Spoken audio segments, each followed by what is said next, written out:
Are we live? I think we're live. It's been a few days since I've been live. It's I gotta like kick the rust off the old wheels there and get used to it again. I just got back from a run, so I'm discolored. You know, it's that. The run plus sauna. I recommend it. I'm gonna start pushing things on you, by the way. I'm gonna push things on you, things that I'm not necessarily selling, but you know, the audience, I think generally people need, like vitamin D. I thought about dropping an affiliate link. I'm trying to get good at Facebook. What is this, YouTube? I'm trying to get good at social media. Am I even live? Sir? I believe I am. We're just waiting now for the old stream to start. On the other guys, we're started. We're good. We're ready. We're going. But that old Congress, that chestnut.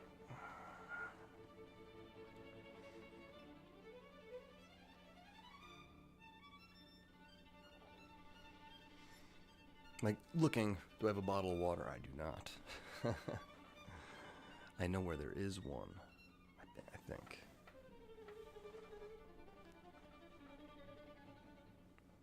So we're just waiting here, waiting for the stream on anti-doping measures to start. I was gonna say while we're waiting, what should we talk about? What's been going on? I've been posting a lot about historical. Today I posted about the 1996 hearing where Mike Rupert came out and accused the CIA of drug dealing, essentially, and benefiting from drug dealing, using the profits to fund a war in Nicaragua. Yesterday I posted about the Robert Hur hearing. Because, you know, I was looking back at my old streams, and Robert Hur was one of my first projects, let's call it, and it was terrible. So I went back and I recut it. Yeah, I didn't do, it was faceless. It's a faceless video. But, yeah, I put out the content that I wanted to put out, that I would have put out had I known how. I think at first, the first day of the Robert Hur hearing that I was covering it, it's literally, I was recording my monitor with my cell phone like this. I think that's how I was doing it. It's crazy. How far we've come. We can hear the rumblings of what's going on. Where are they? Rayburn? Something like that? I don't know. I like to look though. Let's find out. So this is the House Committee on Energy. We already have House.gov open somewhere, but okay. Hearing memo.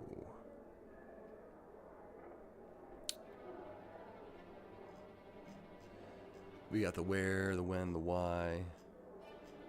Key questions. Rayburn. 2123 Rayburn. That's the office building that they're in. I'm going to try to pull it up for you.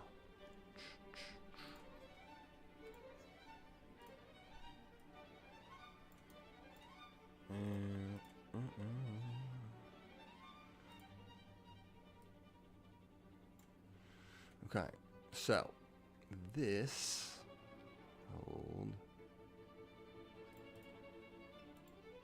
is the Rayburn office building. And a lot of these DC buildings are connected. Oh, I made a mistake.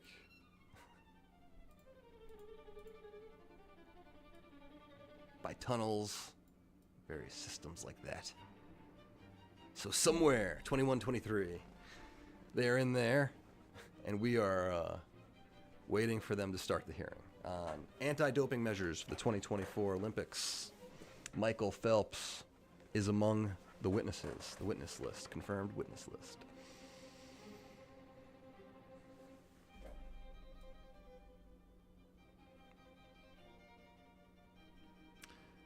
Okay, so that is Rayburn. And we're live. We're live up to the second. You can see the time ticking off there in the bottom left-hand corner. We got the Vivaldi pumping. What's going on, chat? Nothing. Waiting on... What do you think?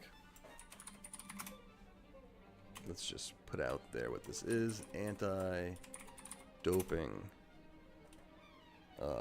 hearing. What is it? Olympics, right? 2024 Olympics.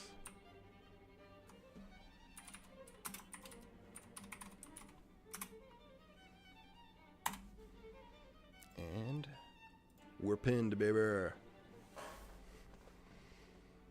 You be doping? Put out a poll. Are they doping?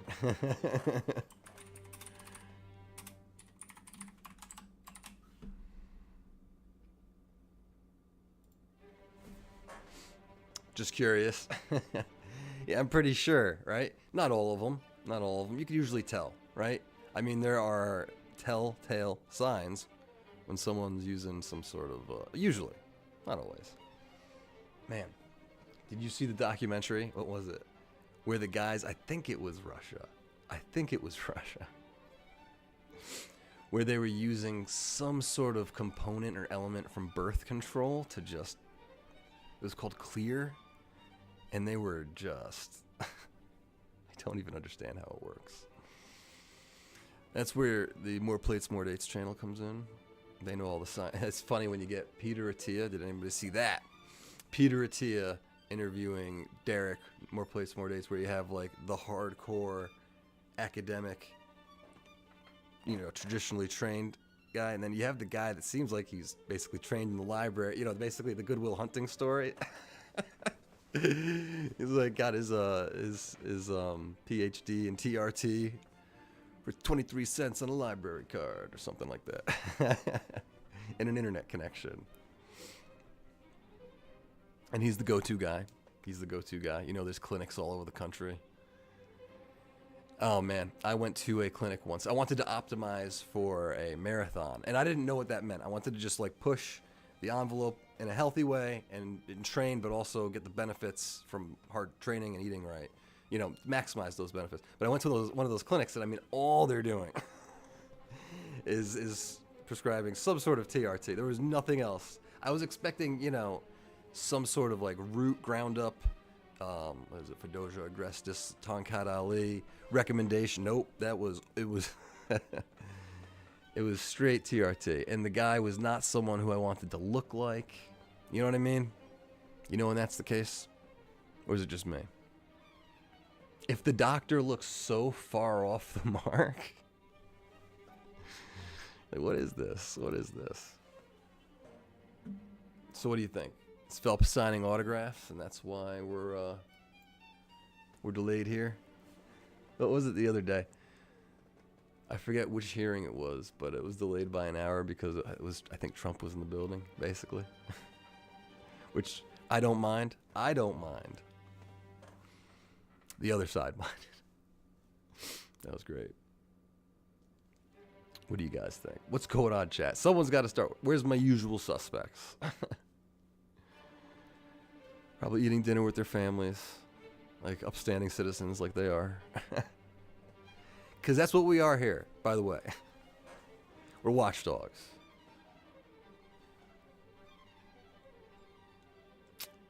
What is the difference between a watchdog and a whistleblower? There's a joke there. Let's see. See if we can finish the joke. I'm not going to...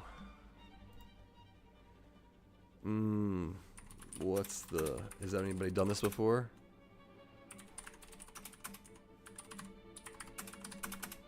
Watchdog and whistleblower.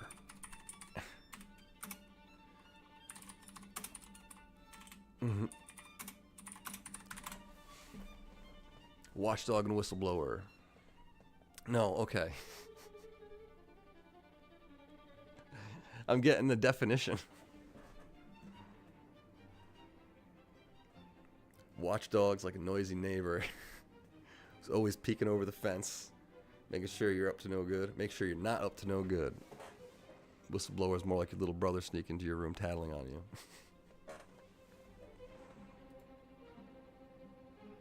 That's funny.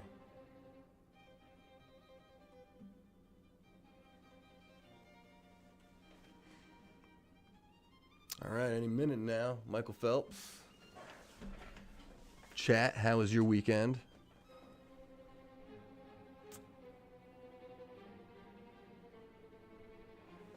We're struggling here. Let's make sure that something hasn't happened and we just need to refresh and they're already live. Nope. This is what's going on. We're here together, waiting on them.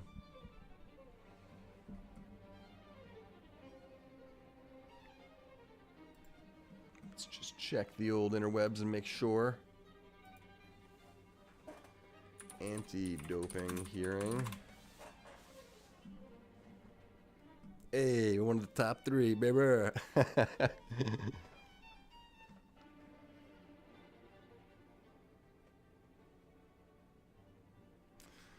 This would be a good time for me to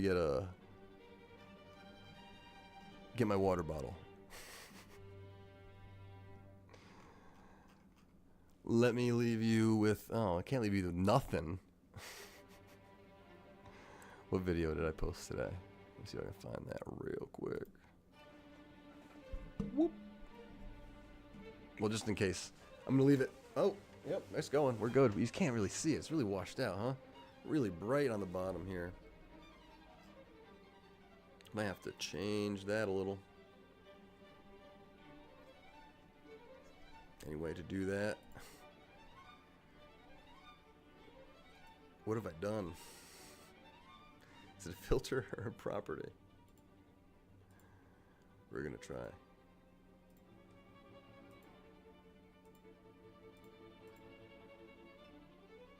I don't know. Oh my god, what's an alpha mask? Alright, dramatic is kind of good. Ugh. I don't know, guys. Grayscale. No.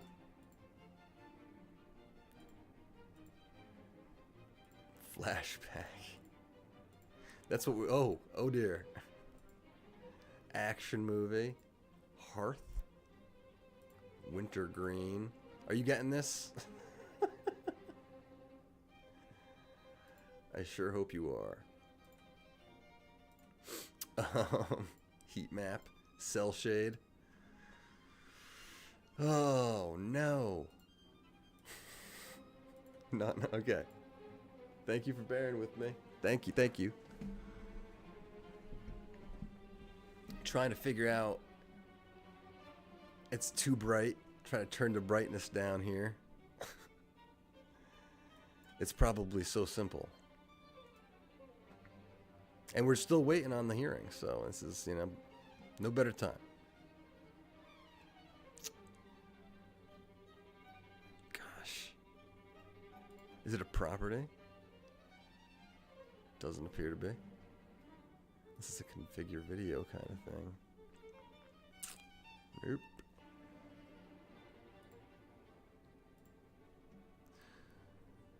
What do you think, chat? How does this happen? Filter. It's got to be a filter, right? I'm gonna add a filter. Okay, here we go.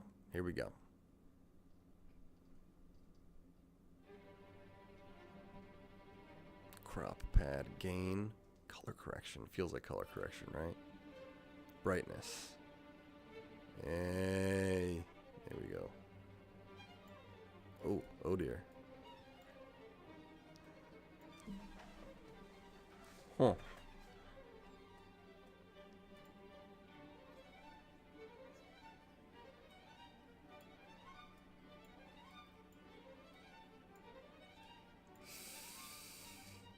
I think like maybe turn the saturation up. Is that what's required here? Bam. Oh no. While we're waiting, is anybody chatting? What's going on, chat? We are... Should I just open up OBS and see exactly what I have there? This is...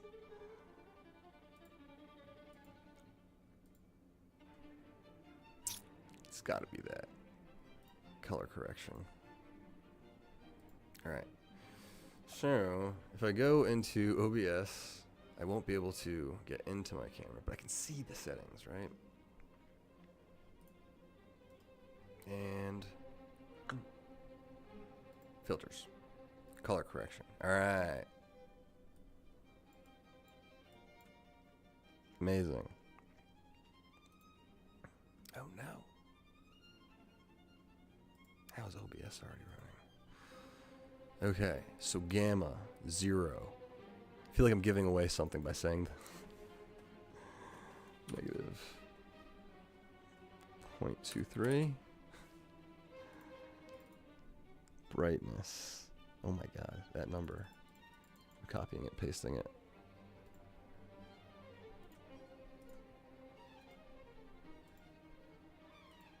Interesting. Saturation.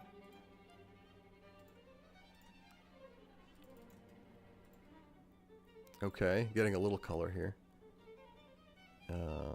Hue shift 0, opacity 0. What's going on?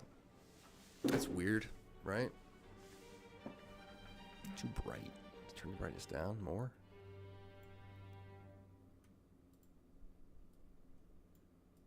Alright, that's almost.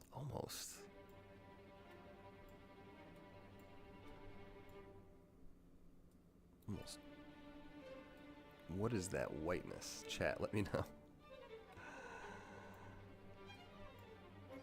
My face is so whited out right now. Michael Phelps is never going to think I'm cool.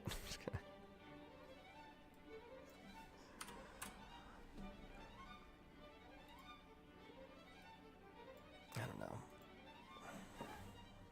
Maybe just like not so directly in my face. That might help a little. Just like, you know, something like that. We're gonna go with it. But you can't even see the like the nice, you know.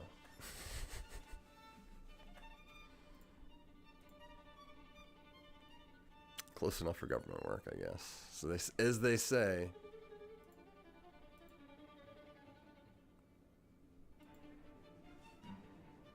It is 7:16, 7:17, something like that, and I mean, I don't know.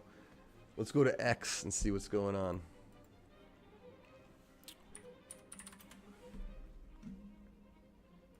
Search for Phelps. Helps. P helps.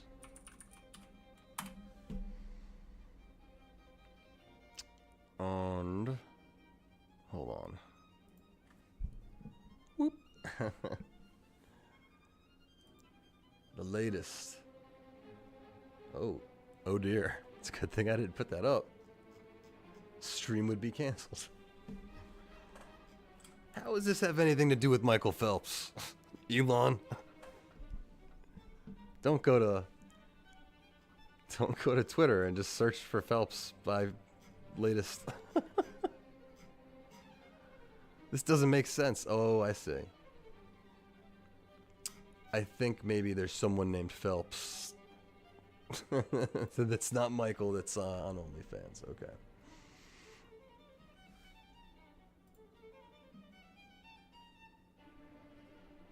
Ooh. I wonder if he's rocking the man bun today. That was in January. His pinned picture. He does not post very often. This was not a good idea.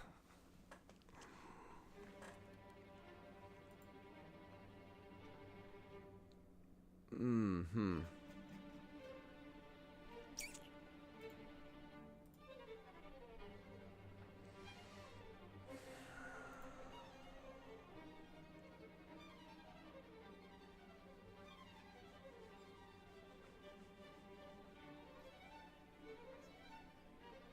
So, I mean, let's talk. Come on. How about anybody want to ask Westlaw AI some questions? Think about that. I'm, I have so many queries a day, I don't get anywhere close to where, so. There's chat law GPT. There's chat GPT. There's a few other things out there. I think Bard, right? Lawyers get in trouble using these things. But Westlaw has its own version of AI. I guess it combs through. It's trained on its databases, and we can get us in trouble for using this one too. No, I'm just kidding. Probably less trouble, but you still gotta dig deep and make sure that your sources, you're citing the right things. You don't misrepresent case law. You're not making cases up, Michael Cohen. Of course it was him. What are the chances? What are the chances?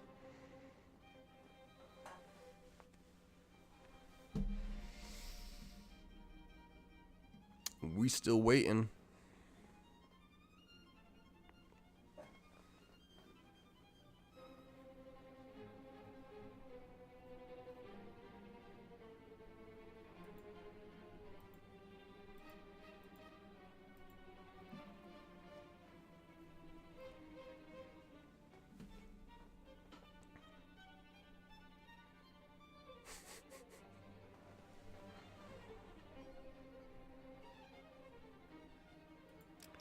So we're just waiting. I guess I can have a conversation with myself. I am that uncomfortable in my own skin, but we can go in places we're not comfortable, I guess. All right. No, I'm just kidding. Like I was saying, it's been a few days since I've streamed, and it feels very much like a thing where, you do it every day. It's easy, and then you take a few days off, and it's like, what is this? So, bear with me while I get my sea legs back. We're all waiting here together for the anti-doping hearing. And if you're not subscribed, subscribe already. We do these kind of things all the time. I'm going to be live streaming the debate.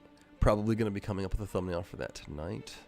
And other things. There's hearings all the time. They take breaks here and there. In the summer, they take breaks too. This is Congress, Senate, and House. But, there's usually something going on that we can do, And that's, that's what my channel does. We watchdog this stuff.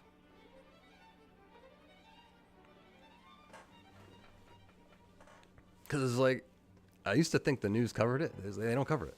They don't really cover it. Like a few outlets cover it. But not really.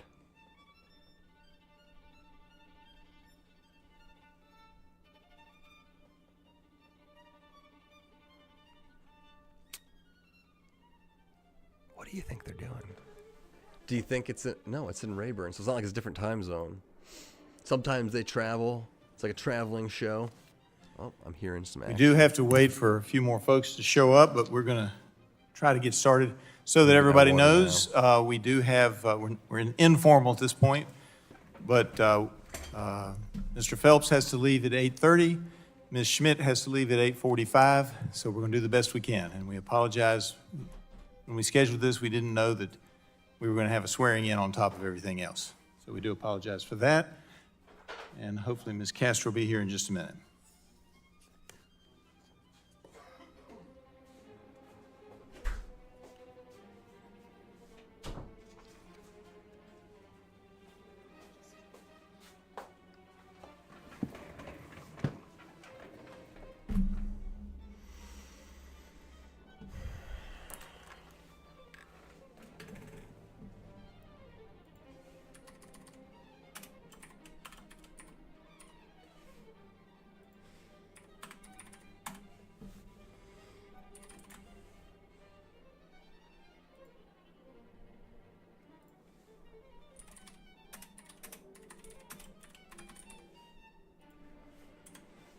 What's up, James Smith? I know what you mean, though. Like Matt Gaetz, his channel is that kind of thing. We live here, and this hearing is live too. If you don't want to watch it here, you can watch it. Let me drop a link for you. If you interested, this is the live hearing right here.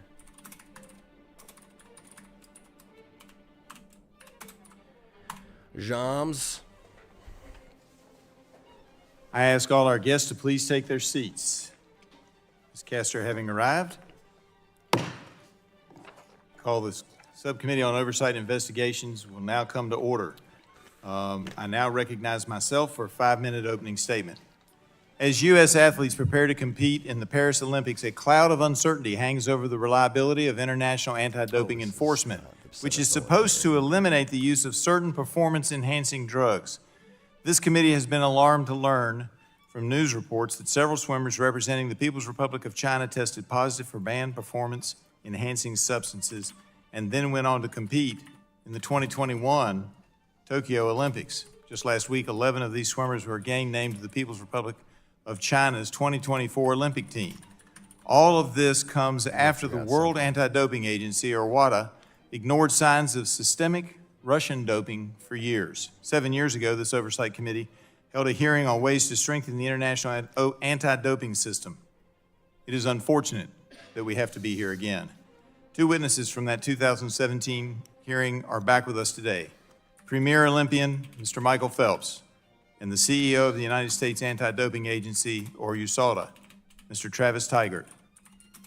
We are pleased to welcome another outstanding Olympic swimmer, Ms. Allison Schmitt, to join us today so we can revisit doping in sports ahead of next month's Summer Olympics. I want to start off by reminding everyone what Mr. Phelps told us 7 years ago, because it bears repeating. He said, quote, "If we allow our confidence in fair play to erode, we will undermine the power of sport and the goals and dreams of future generations. The time to act is now," end quote. I'm glad Mr. Phelps highlighted the damage performance-enhancing drugs has on our country's youth athletes, and I'm disappointed that WADA has not seemed to heed that call. Children join sports teams and clubs believing that the system is mostly fair and that cheaters will be punished. The importance of sports for our country's children cannot be understated. Sports empower children by teaching them life lessons, building their confidence, showing them the meaning of hard work, and offering some of them opportunities to represent our country and make a career. I myself have had the opportunity to see my own children grow and learn from competitive swimming. In fact, last week was very exciting in my household because 1 year ago in high school regionals, my son Davis competed against Olympian Thomas Heilman, who at age 17 is the youngest male swimmer to qualify for Team USA since Michael Phelps. The joke at my house was that at one point in the race they were tied. That would be the point where the starter says, "Take your marks." Foundational to the Olympics is the trust that clean athletes, both aspiring and current Olympians, have in the system to keep cheaters out. Doping leads to cynicism in sports and inevitably disappointment for aspiring athletes. As I'm sure Ms. Schmitt and Mr. Phelps can attest to, we cannot overemphasize the dedication, sacrifices, and training required of our Olympians, competing at the very highest in what I believe to be the most prestigious athletic level. Youth athletes dedicate themselves by putting in countless hours of training, pushing both physical and mental limits in the hopes of one day being an Olympian. Athletes miss birthdays and holidays to train so that they can achieve success the right way, on their own merit. Mr. Phelps has previously said he didn't take a single day off for over 5 years just so he could be at the best, to be the best at what he does. Doping irrevocably undermines the purpose of that sacrifice by allowing competitors who really want all the glory without putting in the work. Is it fair that we encourage our youth to invest so much of their time if on the greatest stage consequences are not expected for certain countries' athletes? That is why I'm disappointed that Mr. Banka, the president of WADA, refused our invitation to testify before this subcommittee today to discuss his role in upholding the integrity of anti-doping testing and enforcement in international sports competitions. WADA received nearly $4 million in U.S. taxpayer dollars through Congress last fiscal year. Their refusal to appear today calls into question their commitment to accountability. And perhaps, if they're not going to do the job,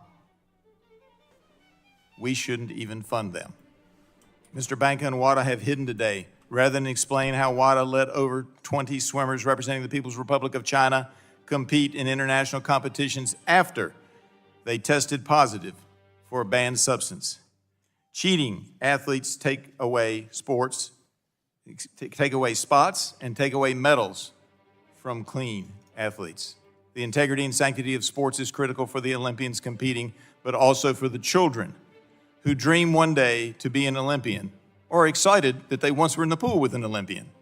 We will keep a seat open for Mr. Banka just in case, I doubt it, but just in case he decides to join us. I want to thank the three of you who made it here today despite your very busy schedules ahead of the Paris Olympics, and I yield back. Now recognize Ms. Castor, the ranking member of the subcommittee, for her 5-minute opening statement. Well, Mr. Chairman, thank you very much for convening this hearing to investigate illicit doping in sports and the troubling questions swirling around the World Anti-Doping Agency, especially with the Summer Olympics starting next month in Paris. Americans do not like cheaters, and they will not tolerate organizations that give cheaters a pass. WADA was established in 1999 as the international agency responsible for developing and coordinating anti-doping rules across all sports and countries, as well as monitoring compliance with those rules. Importantly, WADA has the power to investigate allegations of doping and to enforce penalties when the World Anti-Doping Code is violated. However, recent troubling reports suggest that WADA did not do its job in the case of 23 Chinese swimmers who tested positive for performance-enhancing drug TMZ just months before the Tokyo Games. We need to know, is it worse than that? Is the Chinese Communist Party or the People's Republic of China paying WADA to look the other way? Thanks to investigative reporting, it appears that in January 2021, the Chinese anti-doping agency, known as CHINADA, collected 60 samples from Chinese swimmers staying in the same hotel for a national championship swim meet. Nearly 6 weeks later, in March of 2021, test results were reported to WADA, showing that 23 of the swimmers tested positive for TMZ. CHINADA suggested that TMZ positive tests were due to food in a contaminated kitchen that served the athletes. CHINADA did not impose a rule violation against the swimmers or make the matter public. WADA also kept the violation secret and shockingly agreed to allow the swimmers to compete. Any amount of TMZ found in an athlete's system is a violation of the rules, and presumptive sanctions are required. Yet 13 of the 23 athletes that tested positive went on to compete in the Games in Tokyo. And some have been named to the Chinese team for the upcoming Olympics in Paris. This makes no sense. Why did WADA accept CHINADA's conclusions? Why did WADA keep the violations secret? Why were Chinese athletes treated differently than athletes from other countries? Why were the Chinese swimmers not provisionally suspended? What kind of scientific testing did WADA perform when assessing the results, and why won't it share the details? Why were the required procedural steps not followed? Did purported payments from the PRC to WADA influence WADA's decision-making? These unanswered questions are why I am especially disappointed that WADA refused the committee's invitation to testify today. Its lack of transparency is troubling, especially this close to the Paris Olympics. As the international enforcer of anti-doping rules, WADA must provide these answers and be held accountable. As our witnesses know well, the Olympic Games are one of the most visible and elite athletic competitions in the world and set the standards for sports at all levels. Maintaining the integrity of the competition at a level playing field and safety of athletes at the Games is paramount. And I'm interested in accountability through the funds the U.S. taxpayers provide to WADA. I serve on another congressional committee. It's a special committee on the strategic competition with the Chinese Communist Party, where my colleagues there also called for more accountability. I want to thank the Olympic athletes, Ms. Schmitt, Mr. Phelps, for being here today and representing other athletes across the globe. I applaud you for representing the United States of America on the world stage and becoming champions that we're proud of. Your hard work and dedication and commitment to excellence inspires millions. Thanks to the U.S. Anti-Doping Agency as well, Mr. Tygart, for your presence here, your work to ensure that anti-doping rules are followed and that our American athletes are held to the highest standards helps set an example for the rest of the world to follow. True champions don't cheat. They compete fairly and they follow the rules. The International Olympic Committee affirms in its mission the movement is intended to encourage and support the promotion of ethics and good governance in sport, to protect clean athletes and the integrity of sport by leading the fight against doping and by taking action against all forms of manipulation of competitions and related corruption. WADA needs to take this seriously. Thank you, and I yield back. Gentlelady yields back. Now recognize the chairwoman of the full committee, Ms. Rogers, for her 5-minute opening statement. Thank you, Chair Griffith, and thank you to our highly decorated panel of witnesses today whose Olympic careers have inspired an entire generation of Americans. Tonight's hearing comes at an important moment as we're just 1 month away from the start of the 2024 Summer Olympic Games in Paris. We will be examining how the World Anti-Doping Agency's policies and their failure to enforce those policies on the use of banned performance-enhancing drugs and how that is undermining the integrity of the Olympic Games. It's completely unacceptable that the World Anti-Doping Agency president, Witold Banka, whose agency received over $3 million in U.S. taxpayer dollars this past year, declined to join us tonight. Doping scandals have real effects on our athletes, including American swimmers, who must abide by the strictest anti-doping standards enforced by USADA and include requirements like random testing. These anti-doping standards should be applied evenly to ensure a level playing field and that the best athlete wins. Recent reporting unveiled that just weeks before the 2021 Olympic Games in Tokyo, 23 members of the Chinese swimming team tested positive for a banned substance, trimetazine, or TMZ. The Chinese authorities dismissed the positive test, telling the World Anti-Doping Agency that this was all a mistake because the banned drug, which is found only in pill form, somehow ended up in the kitchen of a hotel that all 23 swimmers were staying at, and they all somehow unknowingly ingested this banned substance. The World Anti-Doping Agency's review somehow concluded that this explanation was plausible and no further investigation was necessary. It's important to note that those swimmers won several medals, including 3 golds. WADA has consistently failed to be transparent or accept any responsibility for its actions. And it's not just the U.S. Congress. WADA is declining a hearing invitation from the German Bundestag that was scheduled earlier this month. How many more Olympic athletes have to lose out on winning medals and proudly singing their country's national anthem before the World Anti-Doping Agency decides to enforce its rules uniformly? Everyone's watching the Olympics in Paris in their homes next month should know that the system is not rigged against athletes who compete the right way. I look forward to hearing from all of you on this important topic. I yield back.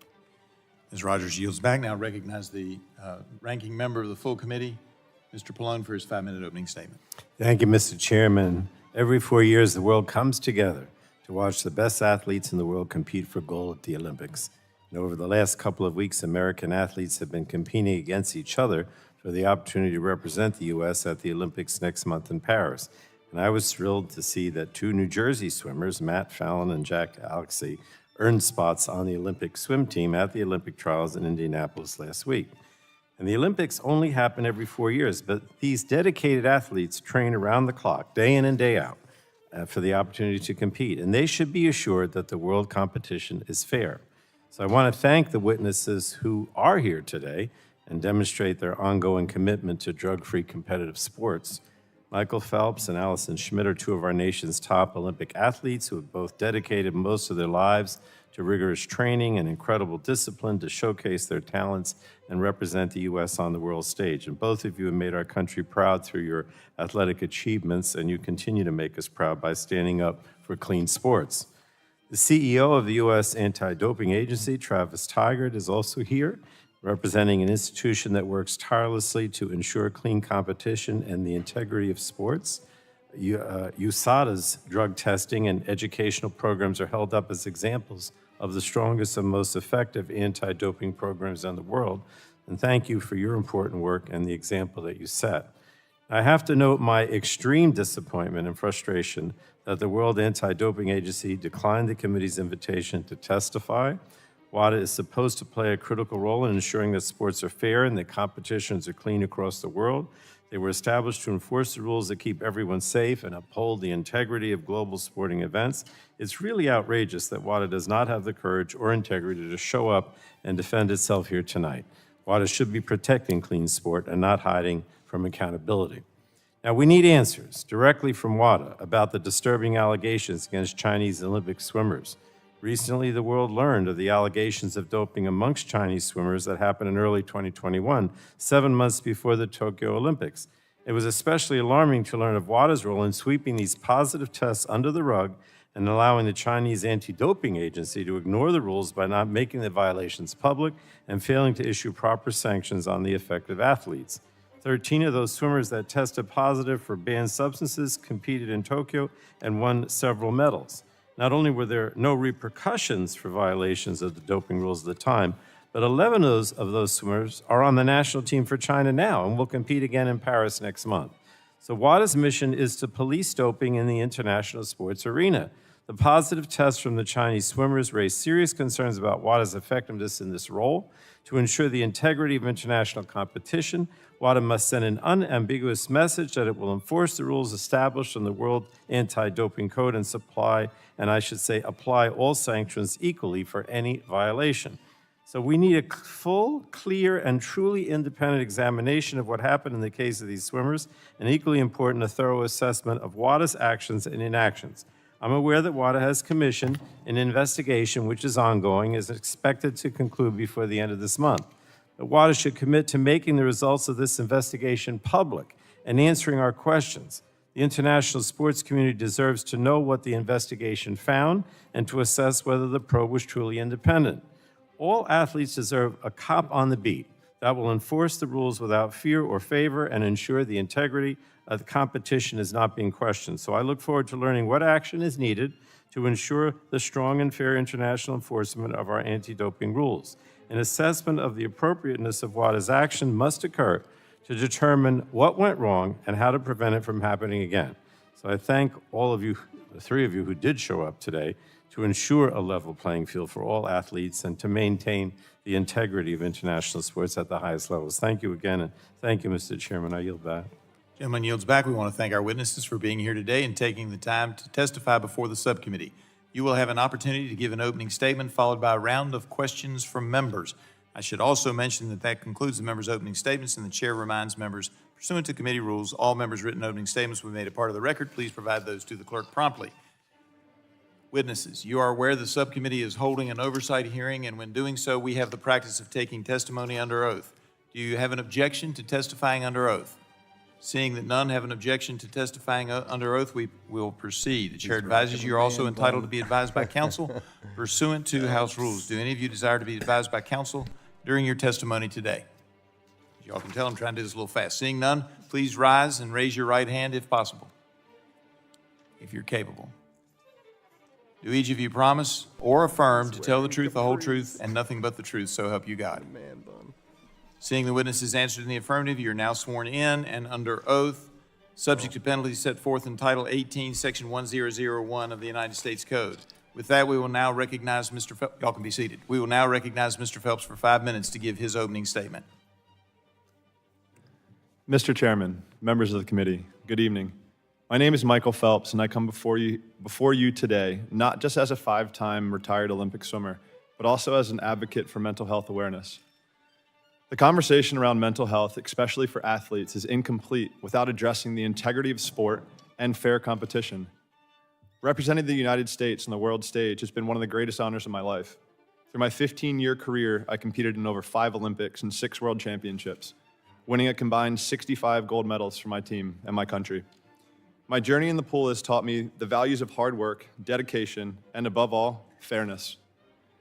It helped me overcome challenges like ADHD and taught me resilience and focus.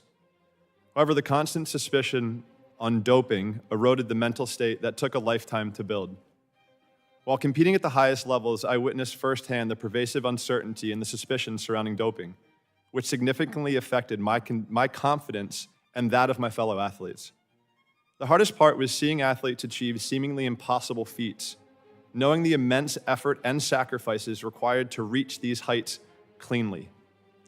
It was disheartening and demoralizing, causing pain and a profound sense of injustice. I know what it takes to achieve the seemingly impossible things the right way. I trained for 5 straight years without taking a single day off. I knew that that level of my competition, an extra 52 days of practice, would be necessary to make that difference. Such sacrifice brought me to the highest of highs, also the lowest of lows. But I did it in pursuit of standing on top of the podium, watching the Stars and Stripes, listening to my national anthem play. The last time I spoke at the committee in 2017, it was the first time that I had spoken out about doping and for fairness in sport. I testified to the necessity of an athlete being able to believe in themselves, to compete at such a high level and know that belief in oneself is only It just cut out. themselves, to compete at such a high level and know that belief in oneself is only Guess it's not us. I was gonna say, do you think they're having a hearing in China about, American swimmers being able to, recover using marijuana? You know what I mean? Because I think that's illegal over there. Isn't it interesting? It's like, how are we gonna get the entire world on the same page as far as banned substances? I never even heard of this TMZ thing. I'm not on the cutting edge. Yeah, I wonder what's going on here. It must be. I think it's on their end. You know. themselves, to compete at such a high level and know that belief in oneself is only Oh no, this hearing is just plagued. It's the man bun is intercepting the signal is what's happening. And the capris are strengthening that interception. Strength. I'm just kidding. Yeah, so I don't know how you get everybody on the same page. Because I'm pretty sure in other countries, they can't smoke pot. And that's definitely something that helps with recovery, I think. I don't know. I've read a few, back in the day when there was still that push for medical in a lot of places. I read something that it fought certain types of cancer cells. I don't know. I don't know. I don't know what I believe anymore. Yeah. Interesting to think about. I mean, are we to compete at such a high level and know that belief in oneself is only smoke pot? I'm pretty sure wasn't that a whole thing? Was that with Shikari? I liked her. Was that in Olympics?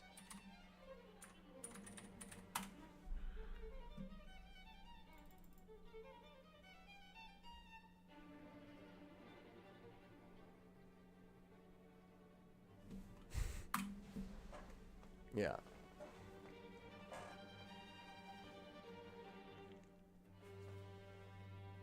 My drug of choice would have to be coffee.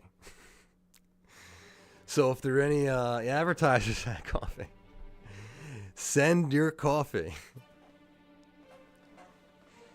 Send espresso pods.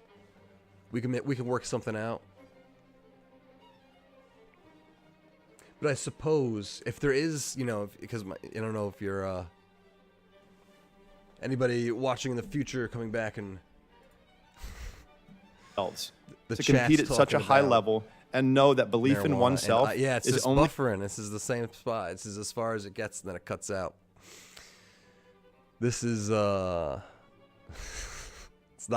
this isn't my best performance as far as streaming is concerned, but this is really out of my hands.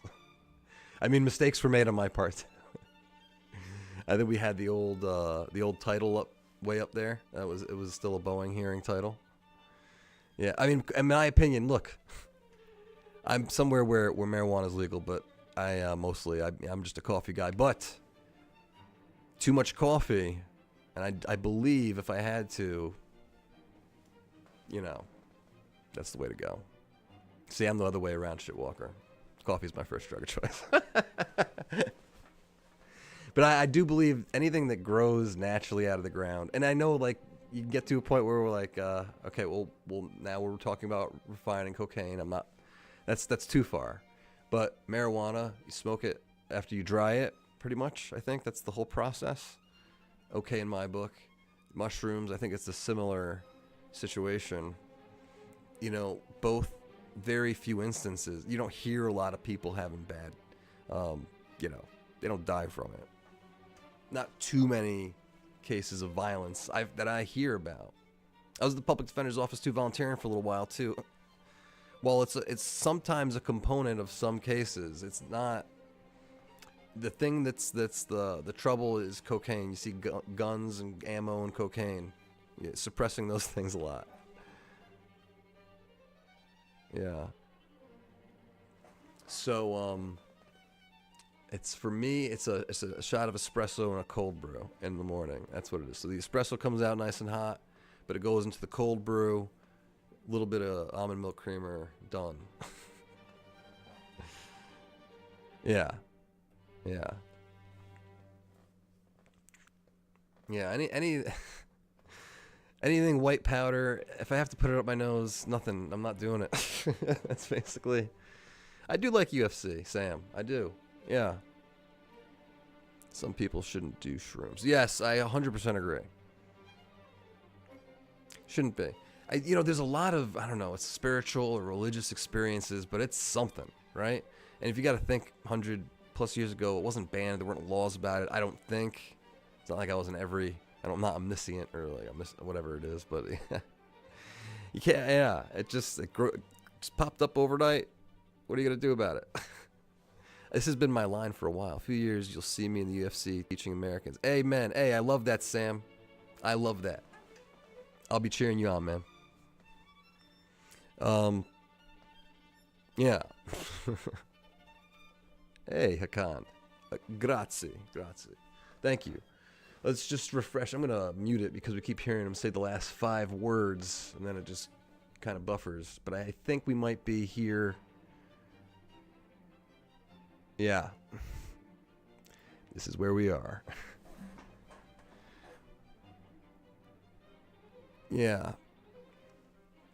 If we're talking about psilocybin, I see this is one of my issues with it, actually. It's the gas, right? So is that the tea that helps with it? I think. You're supposed to make it into a tea? I don't know.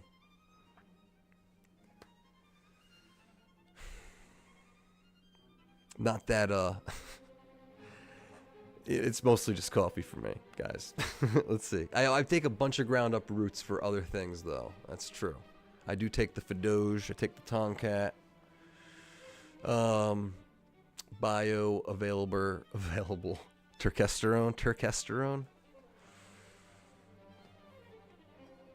Yes. But we will be reaching out to some coffee companies looking for sponsorships. And it's really just about the espresso pod.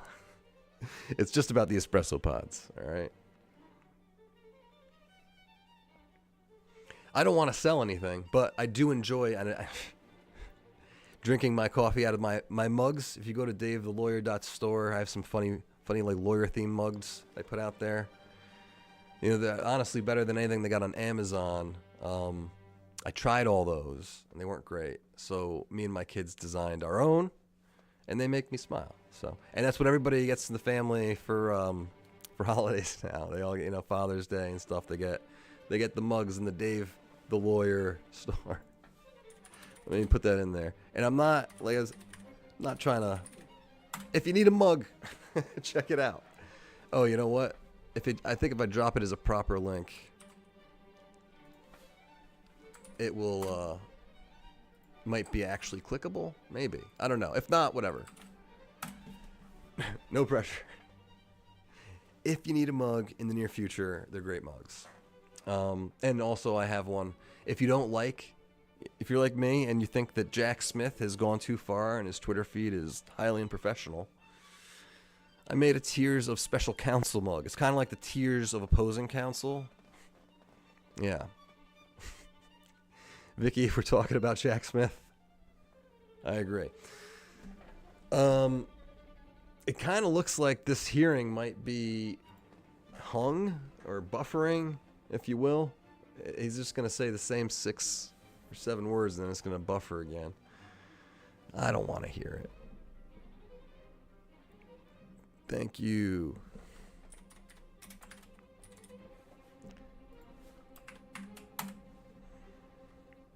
Amen.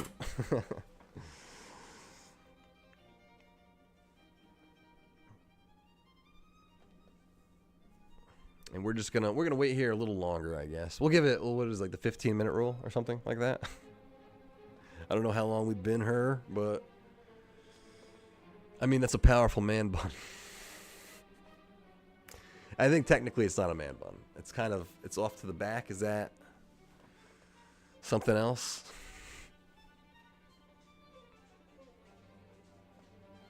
Such a nice blazer and tie, too. Shirt. And then he went with the capris. I mean, it's a look. And who am I? I'm not an Olympic swimmer. That's what I'm not. You know? We got in the back. Probably kids, friends. Some staffers who just wanted to see Michael Phelps. How long we've been bricked.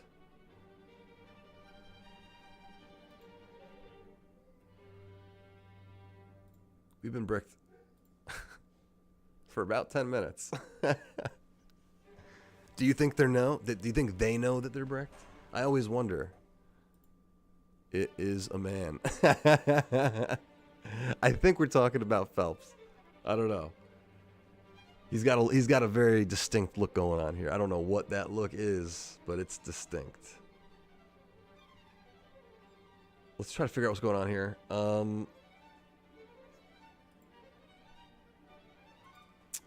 Doping, Olympics hearing. Yeah, this is unfortunate. This was probably the only clippable moment was Phelps. You know.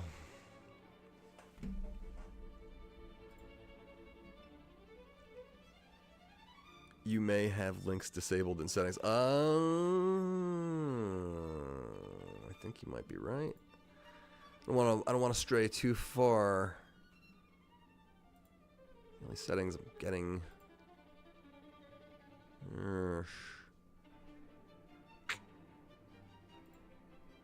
Yes, I do. And Google's flagged my store. As soon as I put that Jack Smith mug up. No, I'm just kidding. Otherwise, it would be in my YouTube store, you know, in my channel page too. But for now, I'm fighting. I'm appealing some flag. Okay, let's the link thing. Well, not important. Because I can post link if I'm allowed by mods and can uppost. Can you post a link? I have no mods. I am the mod. I'm scared to make anybody a mod. Trust anybody. Okay. Community moderation. Moderation activity, timestamps, reactions, pop out chat, send feedback. I think I saw him in a dress once. Oh, Vicky, you. All right, wait. We getting somewhere here. Okay, I can see how I. It's funny. I have hidden users. I didn't even know. I blocked Foot Doc Dana on some. You're a foot doctor. Stop pushing the vaccine on me. All channels can redirect to my content. I mean, that sounds fine. Block links isn't even checked. It's blocked words. Add a user for live redirect.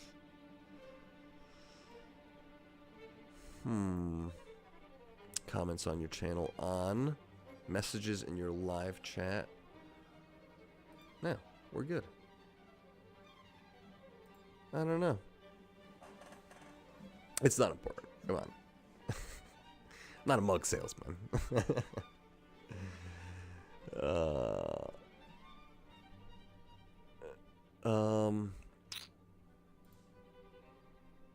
So, I think it's.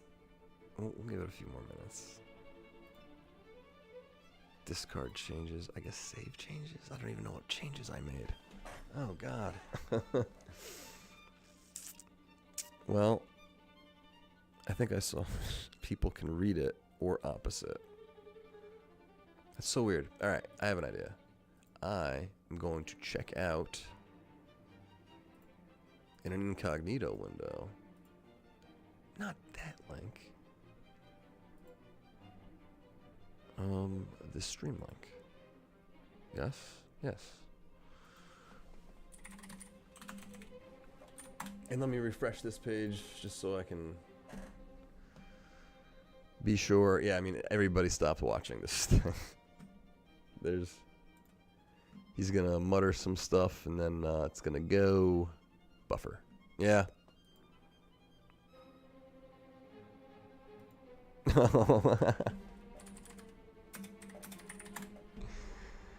I have no idea.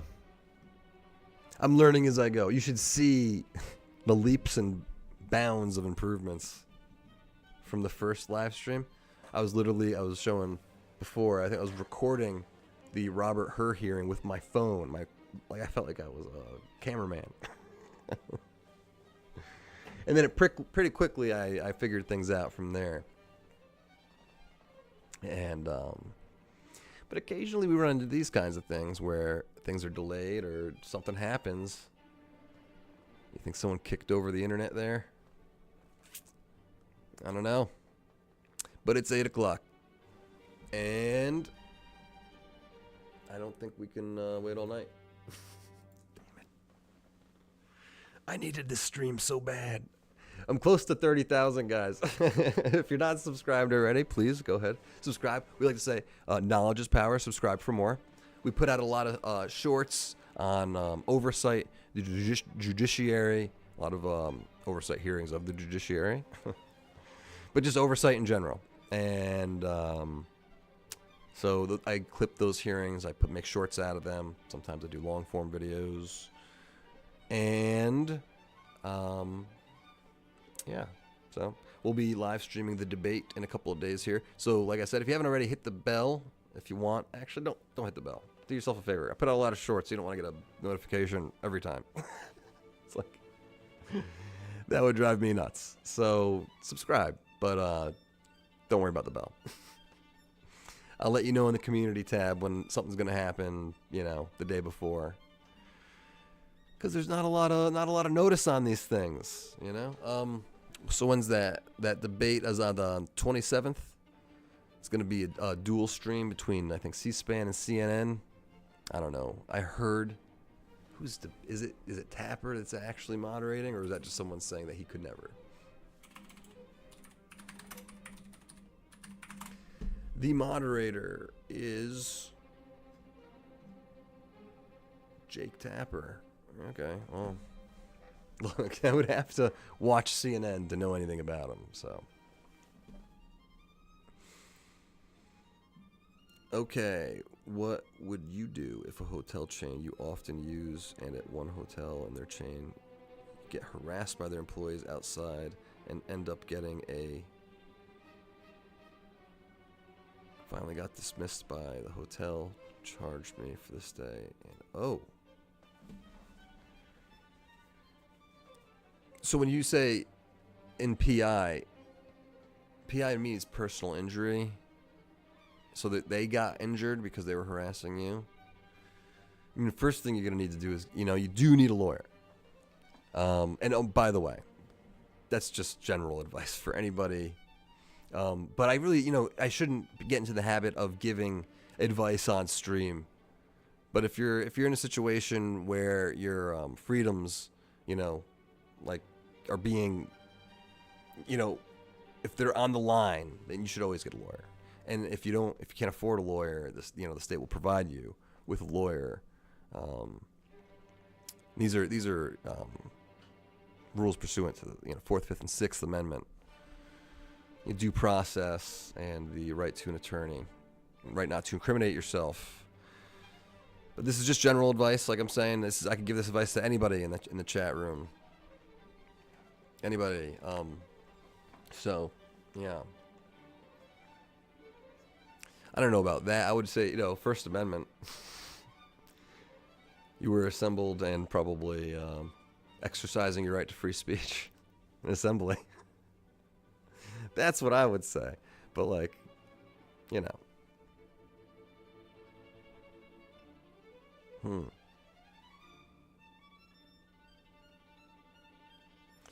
I mean, for the charging you for the stay, is that what you're asking about? Like I said, I can't really. It's an interesting one. Yeah, sure. My newest favorite toy is the Westlaw AI.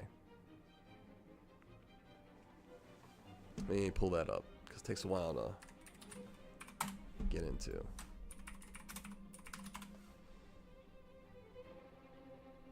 Yeah. So it's my first stop at the moment is usually Westlaw AI. And a lot of the Westlaw resources, actually. I just can't afford all of them. Dream career. It's probably to continue to do this kind of watchdog thing and see how I can marry it with my legal career in some sort of constitutional law aspect. Something like that.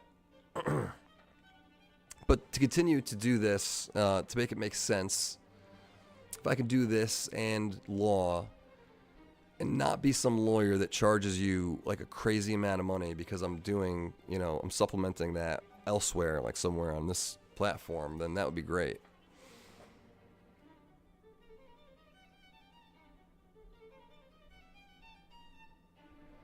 Yeah, oh my gosh. Vicky, yes, you could say that. This is very much a pro-Trump channel. This is, yeah. If you go back and look at some of my contents, you'll get the context. Yeah, I mean, the reason that I really even started streaming is because of the tyranny that we're seeing from the Biden administration. And we're talking about the Department of Homeland Security, the FBI, and the DOJ. I mean, it's crazy. It's crazy, and you don't even you don't see anything. There's no resolution in the news. They barely cover it in the news. So, and you definitely don't see it in, shorts or videos. So I'm like, let's start putting this stuff on the short shelf. See what kind of people, see what kind of thing. If people are receptive, people like it. I think there's a thirst for it. A lot of content out there right now from like respectable people is just like dunking on mentally ill Dems, right?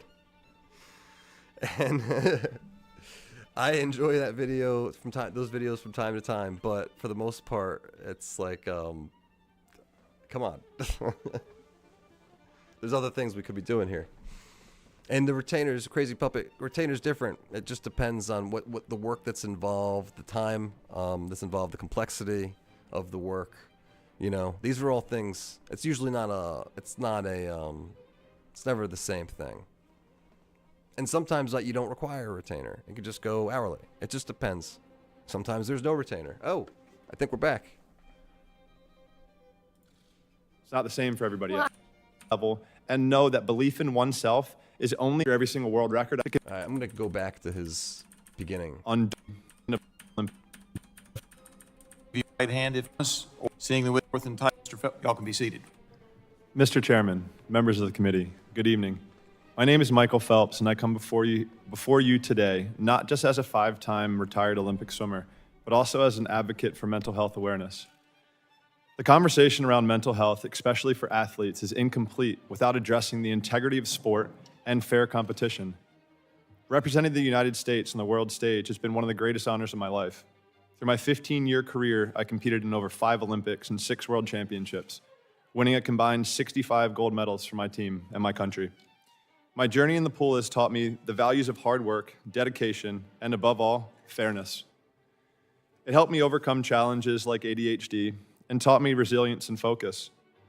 However, the constant suspicion on doping eroded the mental state that took a lifetime to build. While competing at the highest levels, I witnessed firsthand the pervasive uncertainty and the suspicion surrounding doping, which significantly affected my confidence and that of my fellow athletes. The hardest part was seeing athletes achieve seemingly impossible feats, knowing the immense effort and sacrifices required to reach these heights cleanly. It was disheartening and demoralizing, causing pain and a profound sense of injustice. I know what it takes to achieve the seemingly impossible things the right way. I trained for 5 straight years without taking a single day off. I knew that that level of my competition, an extra 52 days of practice, would be necessary to make that difference.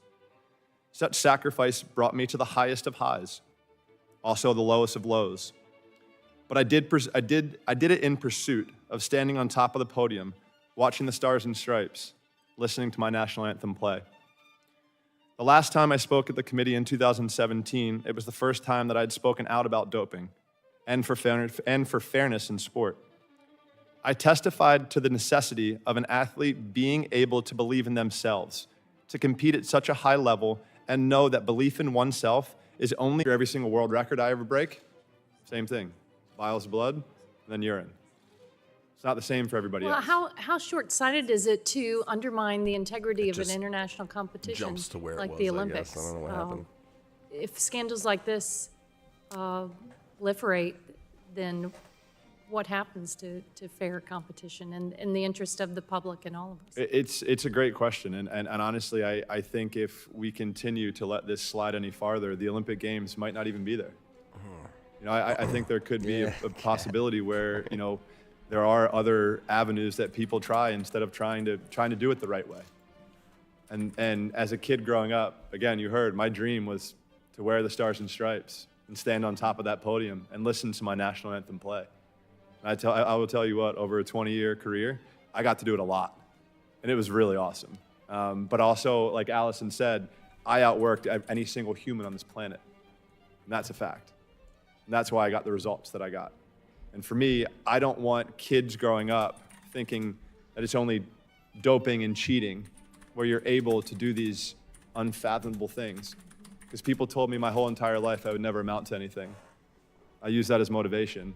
In my career, I guess I won a couple gold medals, so it was a good career, and I had fun doing it. But for the future, again, this has to change, and it has to change now.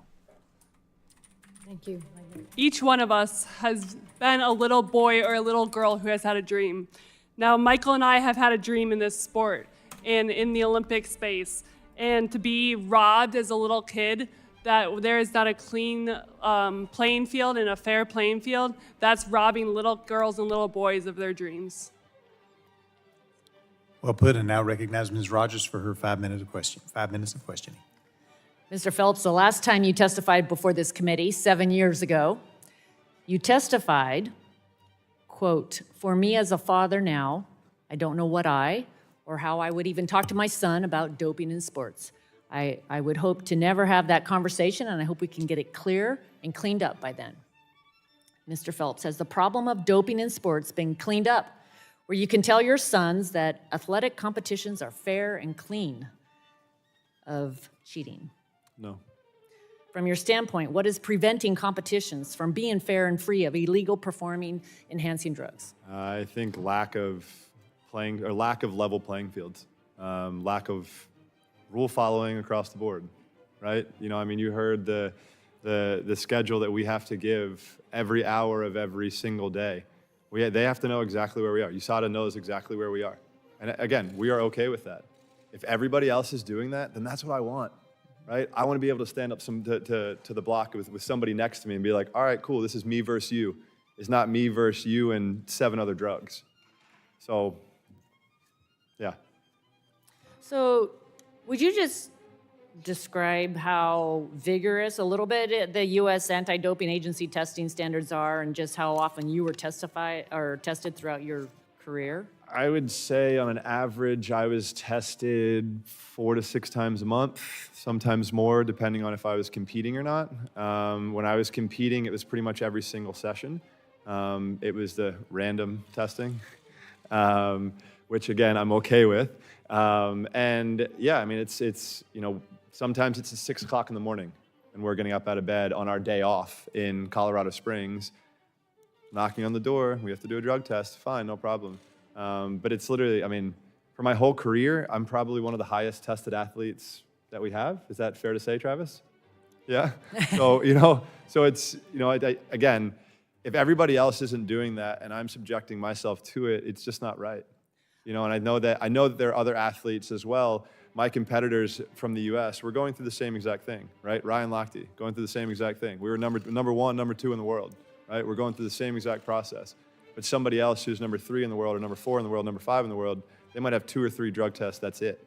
And they might not be random, right? So, yeah, it's hard for me to fathom that we have made changes moving forward, but I think we need to now.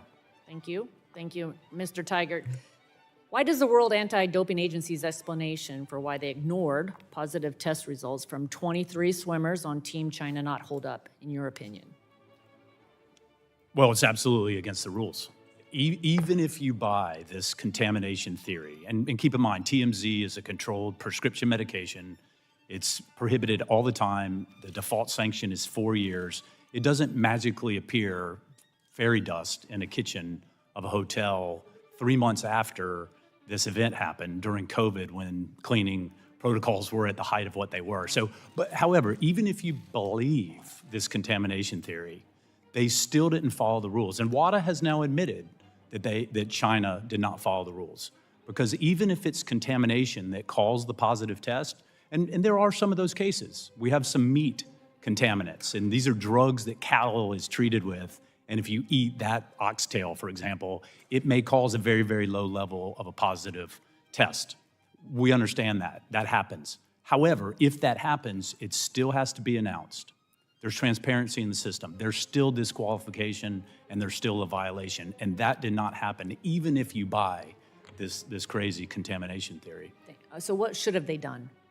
They absolutely should have appealed the lack of a provisional suspension when the notice of the positive tests were first sent.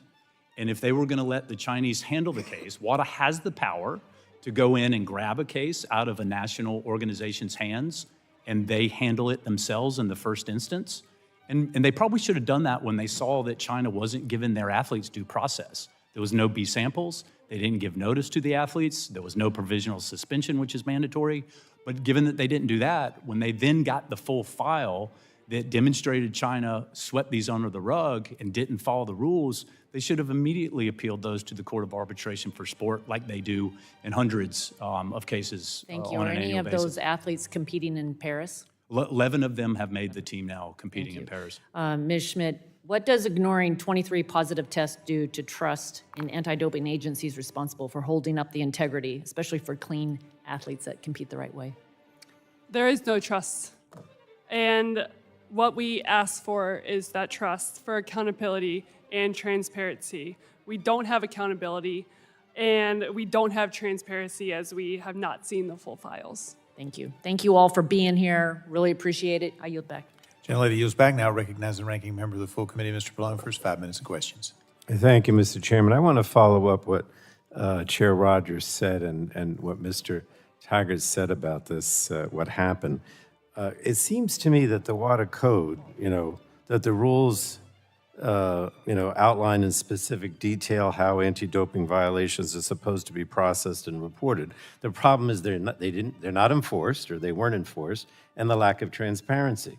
So if you, Mr. Tygart, just again explain quickly what would have happened in your opinion, or what should have happened in your opinion, following Shinada's receipt of the positive test, which of course we didn't know about because there was a lack of transparency. But what should have happened following the receipt of the positive test from these 23 different Chinese swimmers in January of 2021? Yeah, given that this drug is such a potent performance-enhancing drug that's banned at all times, not just during the competition, but you can't take it during training because it can help you during training for recovery and cardiac efficiency, which is critical to performance at an event later. They should have immediately provisionally suspended the athletes, take them off the playing field. That's mandatory under the rules. That was not done. WADA has the appeal right when anti-doping organizations like China in this case fail to impose a mandatory provisional suspension. WADA should have immediately appealed that, like they did in the Russian figure skater case, if you remember. Exactly. She was not provisionally suspended by Russia, surprise, and they appealed that. Same drug, same level of drug. And then when they got the full case file, if they weren't going to grab it out of China's hands themselves, like I just described in the prior question, they should have immediately appealed China's sweeping these under the rug. And WADA has now admitted that China did not follow the rules. They had to find a violation, they had to publicly announce it, and they had to disqualify these swimmers, and they did not do that. And that's if you believe the contamination theory, which is a whole nother. But in other words, those things should have happened even before they assessed the banned substance or the responsibility, right? That's exactly Even right. before. Now, let me ask you this. I mentioned in my opening that WADA now has supposedly had some independent Swiss company, do some sort of independent analysis of what they should have done or what they did wrong. And I said that should be made public. Suppose we're going to get it by the end of this month, but they haven't agreed to make it public. Right. So I guess my question is, if they, again, this goes to the transparency, if they made that public and it said you didn't follow the rules, which you clearly say they didn't, then could they go back and reopen the case? Absolutely, and thank you for that. It's really, really important.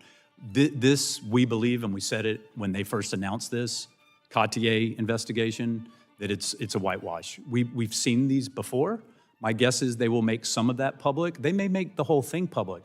But what we are asking for to be made public is the actual evidence in the files so that independent people can determine. And yes, the statute of limitations in these cases has not run. So they could reopen. Absolutely. Now, let me ask you this. If they reopened the case and found out that these athletes should have been suspended, let's go the next step. Could they then recommend to the International Olympic Committee that the medals be taken away? Listen, how the rules, unfortunately, what happened. Where we are now is that athletes and others around the world deserve justice on those cases themselves. Statute of limitation has not run. We need a prosecutor to go in and look at the facts, get independent advice, investigate, check to see if all these athletes actually stayed in the hotel. But what I'm asking you, and then you can bring you're not case. Recommending this, but it is possible for them to reopen the case. Absolutely. Determine that they should have been suspended, and then recommend to the International Olympic Committee that they should be, the medals should be taken away. Under the rules, once that legal process has been followed, then it's automatic disqualification if there's a suspension put in place, such as the Valieva Russia case where she's been suspended, got a 4-year sanction. Now our athletes are moving from silver to gold in the figure. And the International Olympic Committee could then determine that and say they have to follow what the Court of Arbitration for Sport would say. But the athletes deserve their due process. Let's make no mistake about that. The Chinese athletes, that was robbed of them at the time. But the statute of limitations has not told. And if there are violations that deserve something longer than just a disqualification and an announcement, then that can still be put in place. That's one way of achieving justice. And maybe setting an example, that we're going to take these medals away and you shouldn't violate the rules. Congressman, that's why we have been pushing so hard from the very beginning for an independent prosecutor to get access to the cases themselves. Not a report that WADA does, but the actual evidence in the cases.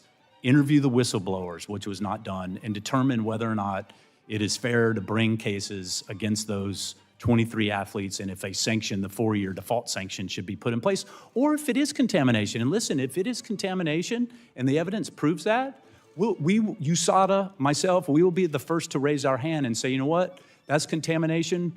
Sorry, you got silver medal and you should be happy with it, but you weren't robbed. But until that happens, this will haunt our athletes and athletes from around the world for the rest of their lives. Thank you, Mr. Chairman. Gentleman yields Sorry back. if we went over. Now recognize the gentleman from Kentucky, the chairman of the Subcommittee on Health, Mr. Guthrie. Thank you. Thank you all for being here. And I'd like to address this to Mr. Phelps and Ms. Schmitt. My understanding is athletes who are doping on banned substances do everything they possibly can to avoid the regulators and not get detected. I know, and I appreciate both of you standing here and saying that everything you've done has been because of your hard work. That's admirable. I appreciate it. But I know you've been around some people who have probably or know of situations. And could you share some of the ways athletes try to hide the fact that they're using bad substances, or they try to trick testers and regulators? And also, so how do they do it? And based on your experiences, are cheaters often a step ahead of the regulators? You can go. I mean, I don't really know how to be honest, right? Like, I mean, I would assume, I've heard back in the day with I guess there were just pills that were administered. I'm talking like this is Icarus, like way back then. Like people were just giving pills and you're just going and drinking and that's it. Like you don't ask questions. Other than that, like I have no idea. I don't know where to get it. I don't know I know nothing. I mean, I did what I do best, and that was work as hard as I could every single day and stare at a black line and sometimes talk to it every now and then, but you realize it doesn't talk. We'll understand that, but sometimes understanding how people get around the system helps us figure out how to fix it. Yeah, I mean, I would assume they're masking agents, right? This might be a question better for you than me, but I assume they're masking agents that people can do this or that, or I'm not the You right just don't person know, you're to not ask. familiar. Yeah, Well, it's no, good that you're sorry. not, but I hope maybe you heard secondhand. Have you heard anything secondhand how that would work? I've never heard anything, but I mean, we have finished thousands of yards of practices and have felt bricks in our arms. We've woken up for 5:15 a.m. practices, diving in the water at 5:15 with sore bodies, with legs that we have to walk backwards down the stairs because they feel like Jell-O.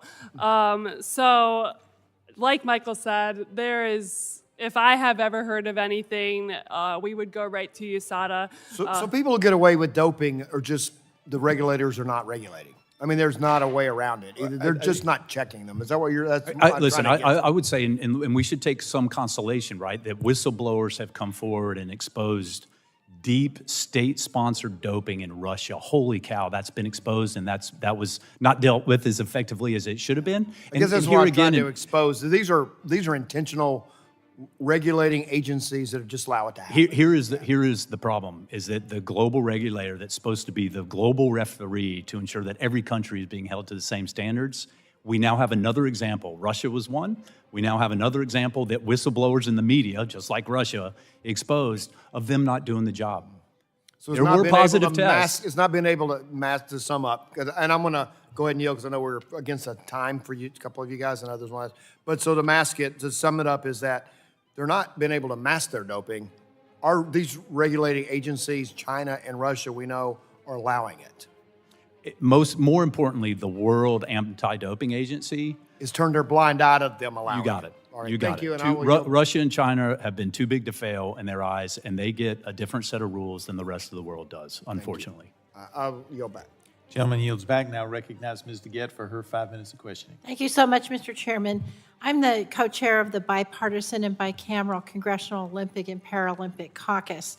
And my constituents and I are very proud that USADA, the U.S. Olympic and Paralympic Committee, and so many Olympic athletes call Colorado home. I will apologize for the 6 a.m. wake-ups, but, that's out of my hands. As you heard from this panel, we had a hearing in 2017 when I was the ranking member of this subcommittee and Mr. Tygart and Mr. Phelps were here, about the revelation of the systematic doping among the Russian athletes. That led to Russia's being banned from the Olympics for several years. And at that hearing, there were some serious questions raised about the effectiveness of the World Anti-Doping Agency, WADA, and it's kind of poignant that there they are or not, and they haven't come here to explain themselves. But after that hearing, Mr. Tygart, you will remember this, we felt like maybe they didn't have enough resources. Right. We felt like that was the problem, right? Yep. And so the U.S. now contributes nearly $4 million in dues to WADA, right? Yes, ma'am. And that was in response to the concerns about their ability to finance themselves, right? That's right. But how does our contribution compare to other countries' dues paid to WADA? So we are the single highest payer, U.S. taxpayer, Right. on the government side. That's matched by the IOC. The IOC overall is the largest payer, about half of WADA's $53 million budget. But you'll remember, to your point about what WADA asked for when they did have the decency and respect to show up here and answer questions under oath, that they asked for three things. One, they wanted authority to investigate and investigators. Correct. They wanted a compliance process, and they Correct. wanted a process to handle effectively whistleblowers. So They got all three, and a 60% increase in their budget Right. to So- handle that. so- those weren't used in this case whatsoever. Right. so that this case and the problems we have has nothing to do with the funding that we're giving them. Isn't that right? I think absolutely not. Okay. Now, I also found out that in 2018 and 2019, coincidentally, China paid WADA nearly $2 million more than their required annual dues payments. Remember that? Overpayment? Unfortunately, I do. And now, as we now learn, that was right before these doping investigations.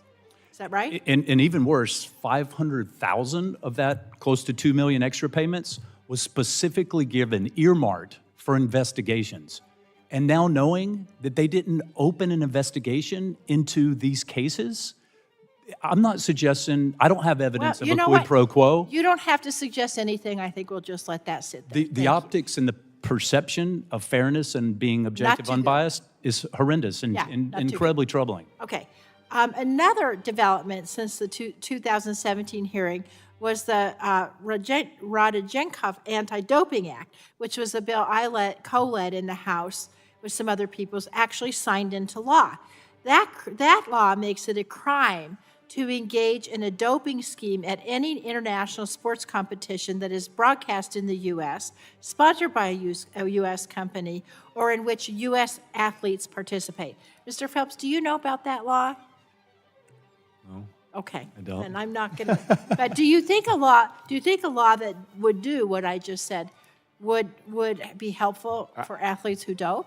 I do, yeah. I mean, because they're replicated, or excuse me, there's something that happens, right? Like, they're going to get punished for it.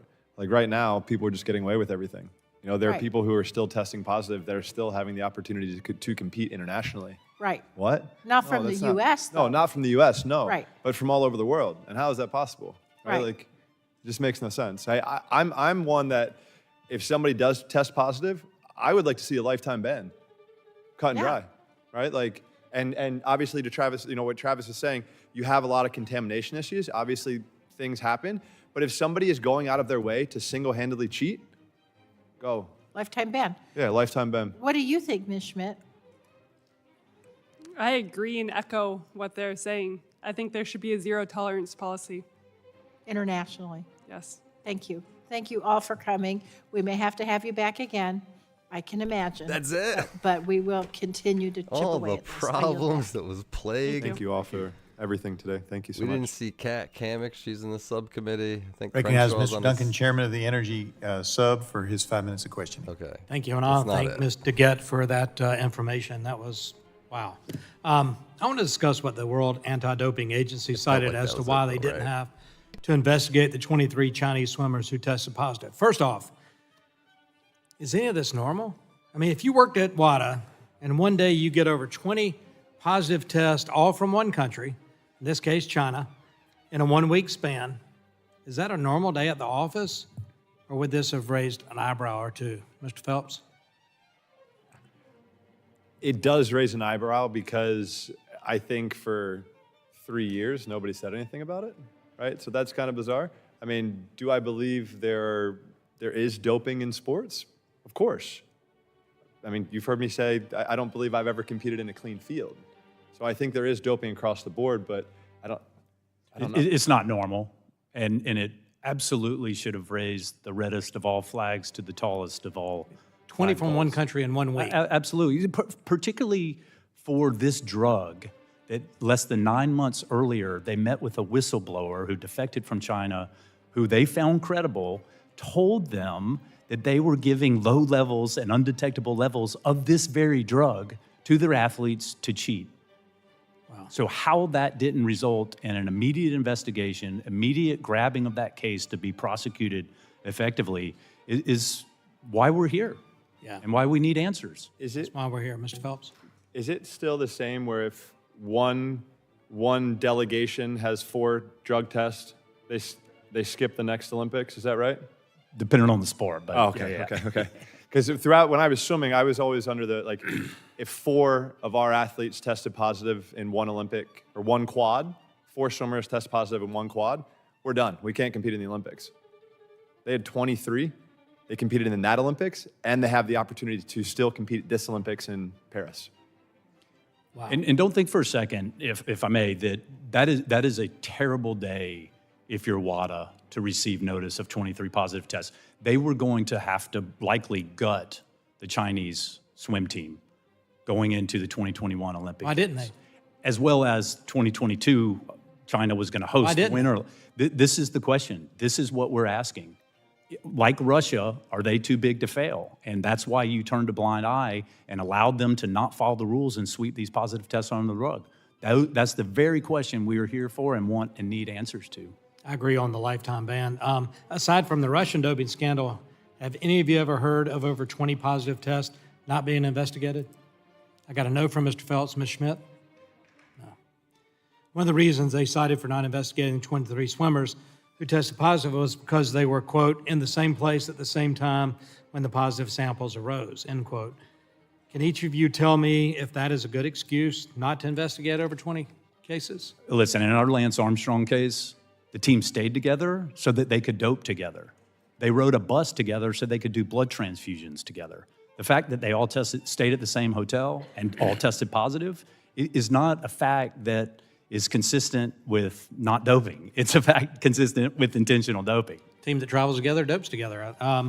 Would COVID-19 restrictions have prevented the World Anti-Doping Agency from effectively and thoroughly investigating these positive tests? I would just say 3,500 athletes in February of 2022, so just a few months later, came into Beijing and competed in the Winter Olympic Games without any problem. They could have easily gone in 2 or 3 people to interview. They could have done Zoom interviews. So it's not an excuse. Athletes don't want an excuse that COVID prevented them from lifting a finger. They didn't even open a factual investigation. They've acknowledged that. And COVID and the fact that it might have been difficult to get into China during that time because everywhere was difficult to get into is not a valid excuse that answers the questions for why athletes weren't held to the same rules. Yeah. I'm a former athlete, and I want a level playing field as you do. I've got a little bit of time left. Ms. Schmitt, do you want to add anything? Do you have any comments you want to add?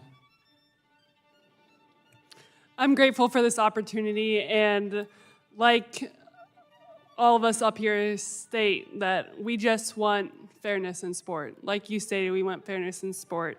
And sport has given me so many opportunities, and I hope that I can have children that are in sport that have opportunities and know that they're competing on a fair playing field. Thank you. Mr. Banka, your lack of being here speaks volumes. Mr. Chairman, you go back. Gentleman yields back. Now recognize Ms. Schakowsky for her 5 minutes of question. She's up.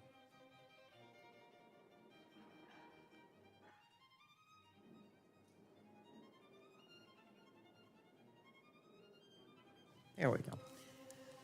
I want to tell you what an honor it is to be with these amazing athletes and experts today.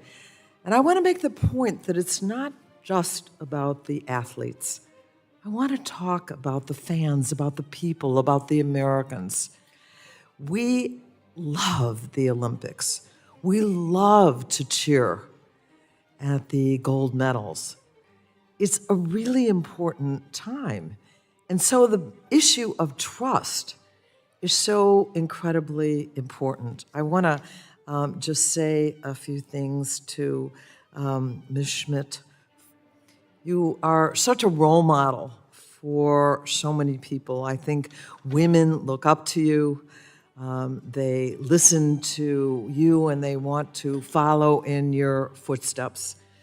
So what I want to ask is not just what you think should be done to correct the wrongs that have been, but what are you saying right now to inspire the athletes that are going forward now, that are working? Both of you have been talking about the incredible effort that goes into over years and years to get ready for the Olympics.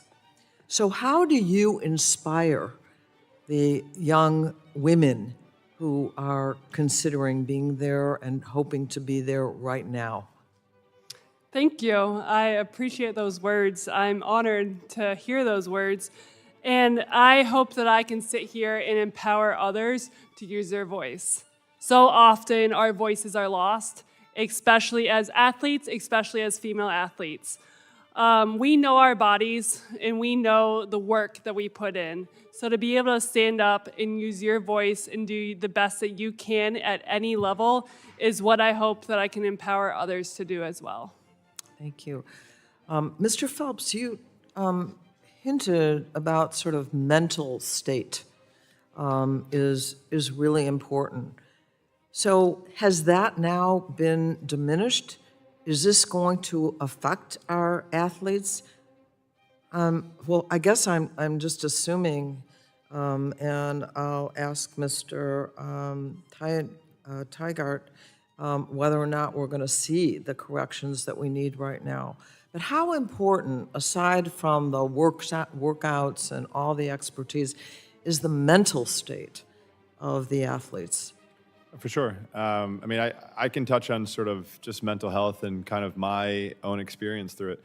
You know, I'm somebody who suffers from depression and anxiety, and I know there are a lot of people that mental health has struck into their lives because of COVID and everything we've gone through. I think loneliness has struck in people's lives more than it ever has before, and that leads to depression. So, and then you put all of that on top of you trying to prepare, and all these people around you are doing all of these things to get an edge. It's going to weigh extra on you, right? So for me, one of my things every single day that I'd like to lower, and I'd like to have some kind of involvement in lowering, is the suicide rate. I can tell you this, we've lost way too many of our Olympic brothers and sisters due to suicide. So this is something that I want to be a part of and I want to make a difference in.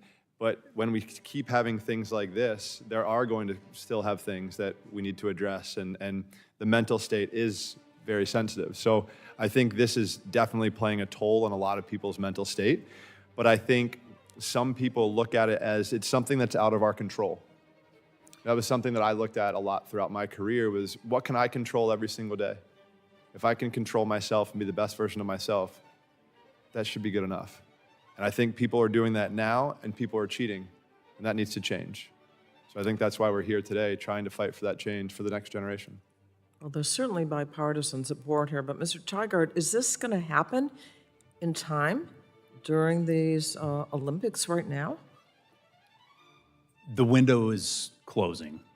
I think back when this first was exposed and we called for the independent prosecutor to get justice in the 23 cases, there was time. But this close to the games, I'm afraid there's not. And unfortunately, the World Anti-Doping Agency has dug its heels in, has said they would do this all over again. They would not change. So the likelihood that this self-selected review that they have going is going to result in anything of material outcome that will be beneficial for getting to the truth, I'm sorry to say, but I'm highly skeptical that it's just going to be the whitewash that we predicted. And so no.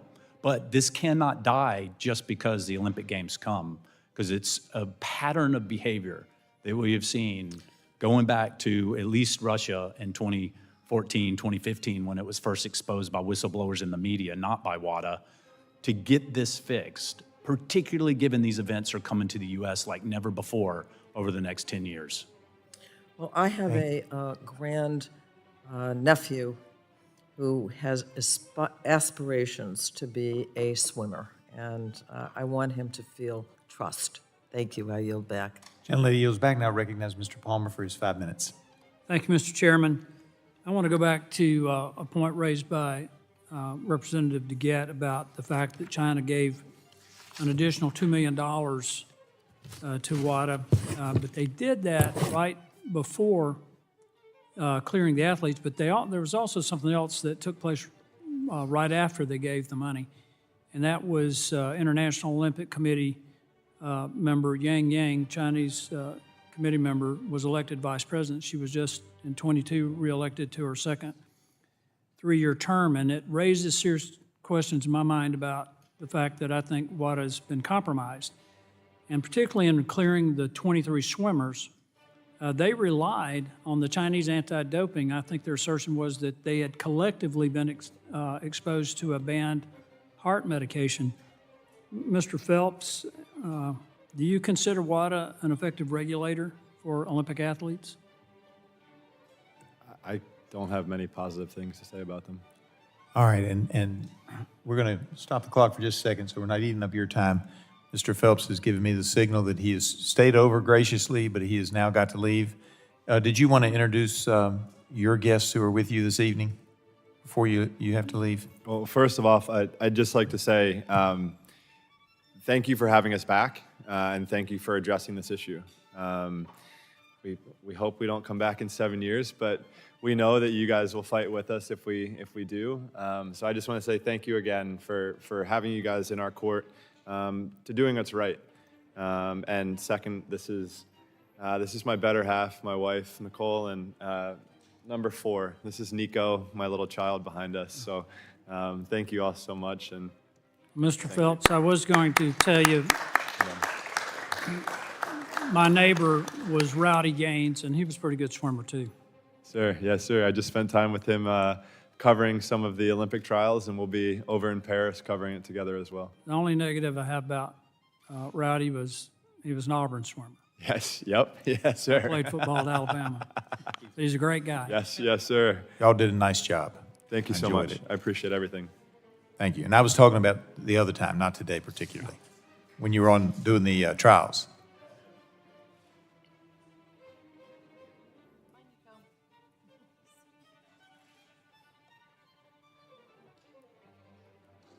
Reclaiming my time, Mr. Chairman.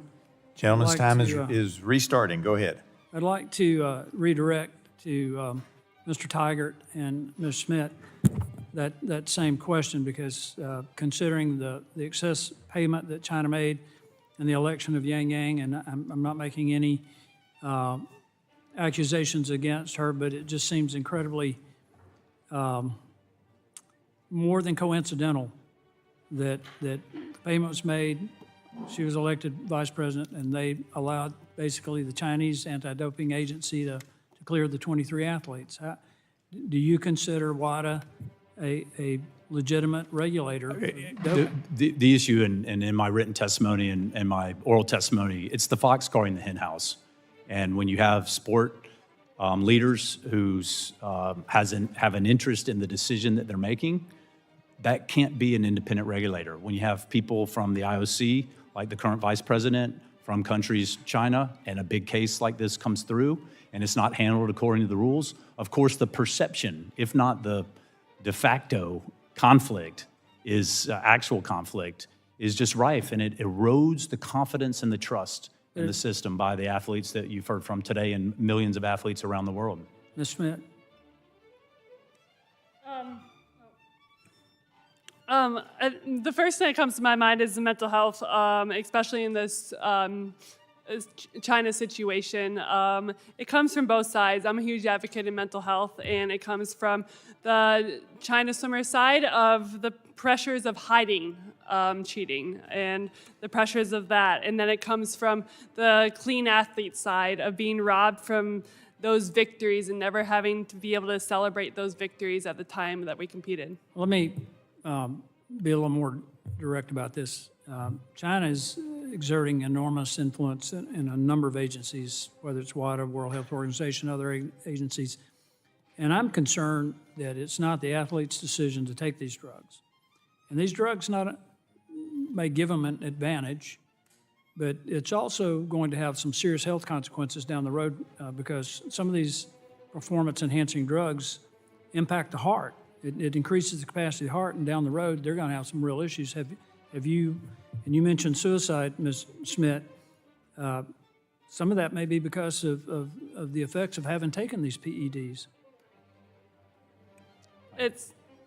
Yeah, go ahead. It's holding that standard. It's coming from, for us as U.S. athletes, it's coming from USADA, and to knowing that we're responsible for what we're putting in our body. And like I said, it's empowering ourselves to know what we're putting in our body, empowering ourselves to use our voice. My question, since my time is limited, is are there countries, and in this case China, forcing their athletes to take these drugs? Because what I would say is we absolutely, and we can't be naive that some of these countries, we saw it with the Russia state-sponsored doping affair, they see sport as an extension of their foreign affairs. Exactly. And it is a war to them, and they want to win, and they will use their athletes as their soldiers on the playing fields of the Olympic Games. No, it's And not we can't about- be naive to that, and it's exactly why we have to have a strong global referee to ensure that those countries don't gain an advantage that they don't deserve under the rules. Yeah, it's not about competition, it's about supremacy. And they're willing to risk the long-term well-being of their athletes in an attempt to defeat all other nations in competitive sports.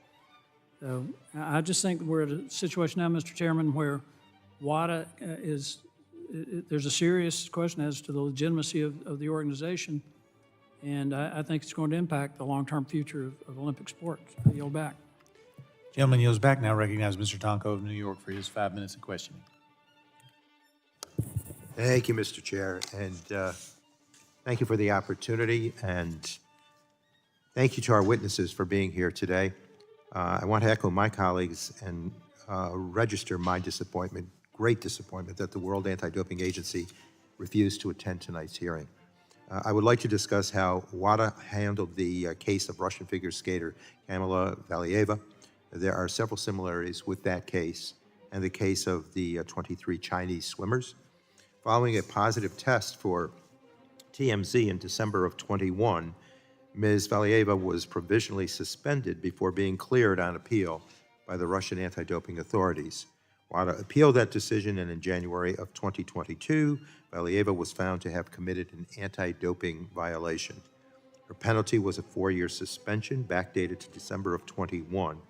Russia's gold medal was stripped and awarded to the U.S. Mr. Tygart, good to see you. I'm interested in understanding why WADA appealed in the Russian case, but not in the case involving the 23 Chinese athletes. Can you explain the key differences and similarities in the handling of these cases, and indeed their significance? And if we could cut there, Ms. Schmitt has indicated that it's time for her to go. Are you able to stay longer, or are you ready to go?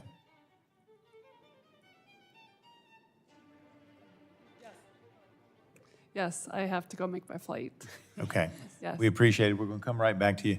Appreciate you being here as well. Did you have any guests that you wanted to introduce this evening that were with you?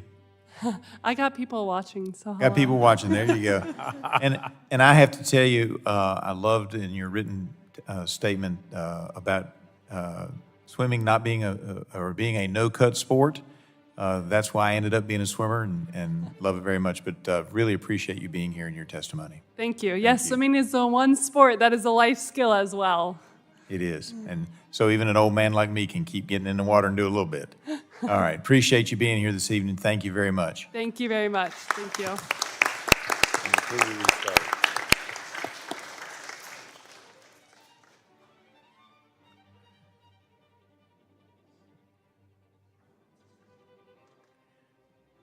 Mr. Tygart, did you need Mr. Tonko, before I turn the clock back on, did you need him to repeat his question? I don't. I think I got it. So the similarities or the contrasts in WADA's handling of Valieva, very similar, if not identical facts. Low level of a potent drug that's prohibited at all times. The default sanction is 4 years. They appealed the lack of a provisional suspension in that case. They did not do that in these Chinese cases. We don't know why. In that case, when she was exonerated, although Russia even announced it, they didn't find a violation or give her a suspension in those cases. Russia even announced it. WADA then appealed that case to the Court of Arbitration for Sport. They prosecuted that case, and they got the default sanction that otherwise should have been put in place by Russia, which was 4 years. That was an example, while it took too long, that was an example where the WADA did its job as the global watchdog and enforced the rules against Russia as those rules should have been enforced. Identical substance, similar low level, this time 23 athletes. They didn't appeal the provisional suspension. When China swept these under the rug, which is against the rules, even if you believed it was contamination, they didn't appeal that. They let China do that and get away with it. How they justify treating these cases different than how they treated Valieva case is, again, incredibly troubling, and it's why we've asked for the full China dossier. If there are distinctions in there that make sense and that are comport with the rules, then we'll be the first to say that. But right now, they are so far away from that, is why we're here asking for assistance and help. Thank you. I appreciate that. And let's take a look at another scenario. Mr. Tygart, you correctly mentioned in your written testimony that this is not the first time that this committee has addressed these issues. In 2017, we held a hearing to review WADA's role in response to the systematic doping that was uncovered in Russia. I believe that covered the area of 2014 to 2015, perhaps. What similarities or differences are there between that case and how WADA handled the case of the 23 Chinese swimmers? I would say, well, first of all, it's both in the Russia case and now in this sweeping under the rug of 23 Chinese positive tests. It's been courageous whistleblowers in the media that have gotten this out in the public so that we can see what actually happened. In the Russia case, they turned a blind eye, and then when it was exposed, they attempted to limit it.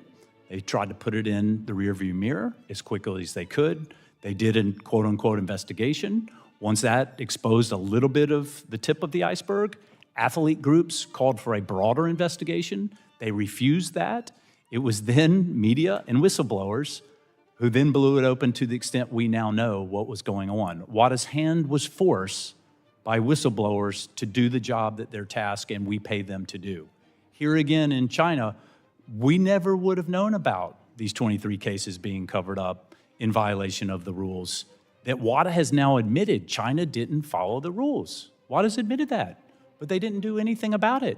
How can that be? And how can it be that, again, it's courageous whistleblowers and the media that shine the light on the darkness and bring this out? So now I think we all, and our athletes, as you've clearly heard, deserve to know what the truth actually is, and justice needs to be served in addition to the reform that we've talked about. Well, look, it's disappointing, and this inaction runs counter to the principles of transparency and fairness that are foundational for international competition. So I thank you for your responses to those questions, and thank you for your help in other areas of anti-doping legislation that we did in another industry, the horse racing industry. I appreciate the help. So thank you, Mr. Chair, and with that, I yield back. Gentleman yields back, and now recognize Ms. Lesko for her 5 minutes of questioning. Thank you, Mr. Chair. Mr. Tygart, thanks for sticking it out with us till almost 9 I think I have a plane to catch, actually. Okay, well, I'll be... I'm kidding.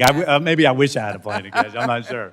Well, if Mr. Phelps would still have been here, I want to put on the record that I want to thank him for his contribution to the Arizona community. He helps ASU swim team. His foundation also helps the Phoenix Children's Hospital, children swim education. So I want to put that on the record that I'm thanking him for that. Mr. Tygart, my question to you is, if 23 American swimmers tested positive for a banned substance, do you have any doubt that the World Anti-Doping Agency would have investigated U.S. swimmers? I think it's pretty fair to say that if we had swept them under the rug, I think it's fair to say they would have done something different. But make no mistake, we would not have done that. We would have put in provisional suspensions as the rules, mandatory rules require. Those athletes would have been removed from the playing field. We would have investigated it. And if it was legit contamination, as the rules allow for, we would have announced it, disqualified the athletes, so those other athletes would have moved up. Let's not forget about those Chinese athletes who were 3rd and 4th to the ones that got 1st and 2nd that tested and had positive tests. Those athletes should have rightfully moved up in their event. And WADA didn't protect their rights. So I think it would have been handled entirely differently and in accordance with what the rules require.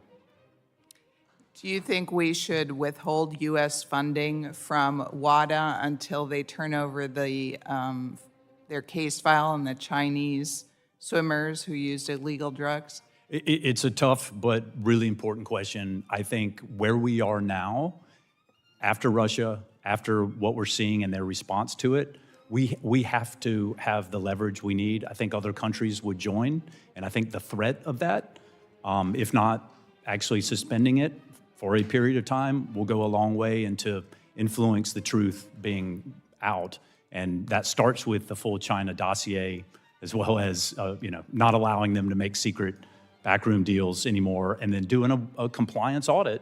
I think they're all very reasonable, and I think they're all very doable, and it should be, if we're going to invest in an organization that is supposed to do the job as the global regulator, we should ensure that our money is going for a good purpose, and right now it's just simply not, and that pattern of behavior is just too much to continue to do, I think. Well, Mr. Chairman, I agree with Mr. Tygart. I think that we should withhold funding from WADA until they turn over the Chinese files and until they agree to an audit. And I hope that we can have Republican and Democrat support and talk to our appropriators about it. And with that, I yield back. And for the folks watching back home, we do policy, appropriators do money, so we'll have to work with our appropriators on that. And now recognize Ms. Kamick for her 5 minutes of questioning. Thank you, Mr. Chairman. Thank you for hanging in there with us, Mr. Tygart. And I will submit my questions for the record for our two athletes that were here with us, because I do think that there is some really important conversation to be had about the mental health that these cases and these situations are putting on our athletes. And I do agree with your assessment that many nations treat this as a geopolitical tool. They use their athletes effectively as foot soldiers to further their mission. So I agree that this is really important. I want to kind of dig into some of the nitty gritty. While you were speaking, we were talking a lot. We kept hearing about the zero tolerance policy. I just pulled up the IOC's website, and they say right there, point blank, we have a zero tolerance policy. What does that mean, especially in light of these 23 Chinese athletes that have popped positive on their drug test? I think it's good PR. Honestly, I think, and that's what's so crushing about the Russia issue and this now China issue. We have to stop the charade. If we're gonna fight to win, just like these two athletes give everything to be champions, those of us who are here to protect fairness in sport and the integrity of sport, particularly the Olympic movement, it's different, arguably, than pro sport. Right. We have to win this battle, not just attempt to give the appearance that we're for zero tolerance, for example, or a lot of testing, for example. Right. We actually have to go out and try to win this for athletes. So what is the relationship then between WADA and the International Testing Agency? They put out a very flowery press release talking about how they're ready for Paris. What exactly is that relationship? How do the two collaborate? Yeah, so WADA, has an observer board seat on the International Testing Agency, but they also oversee them and the sports that the International Testing Agency runs. The IOC created and funds and has governing positions on the International Testing Agency. That said, they are definitely an improvement from what was there before, and they will be involved, hopefully in partnership with us, when the games come to LA 2028, and we hope to work effectively with them. WADA does not test. And it's sometimes a misnomer. They oversee the groups that test. Right. The International Testing Agency, along with USADA, CHINATA in China, USADA in Russia, WADA oversees us. WADA has to make sure we comply with the rules. And the people who are testing, they're called the doping control officers? That's right. Correct? So what is the nationality of these DCOs that come and test these athletes on a regular basis? They can be from all over. Is it more national? Are American DCOs testing American athletes, or is it kind of a hodgepodge?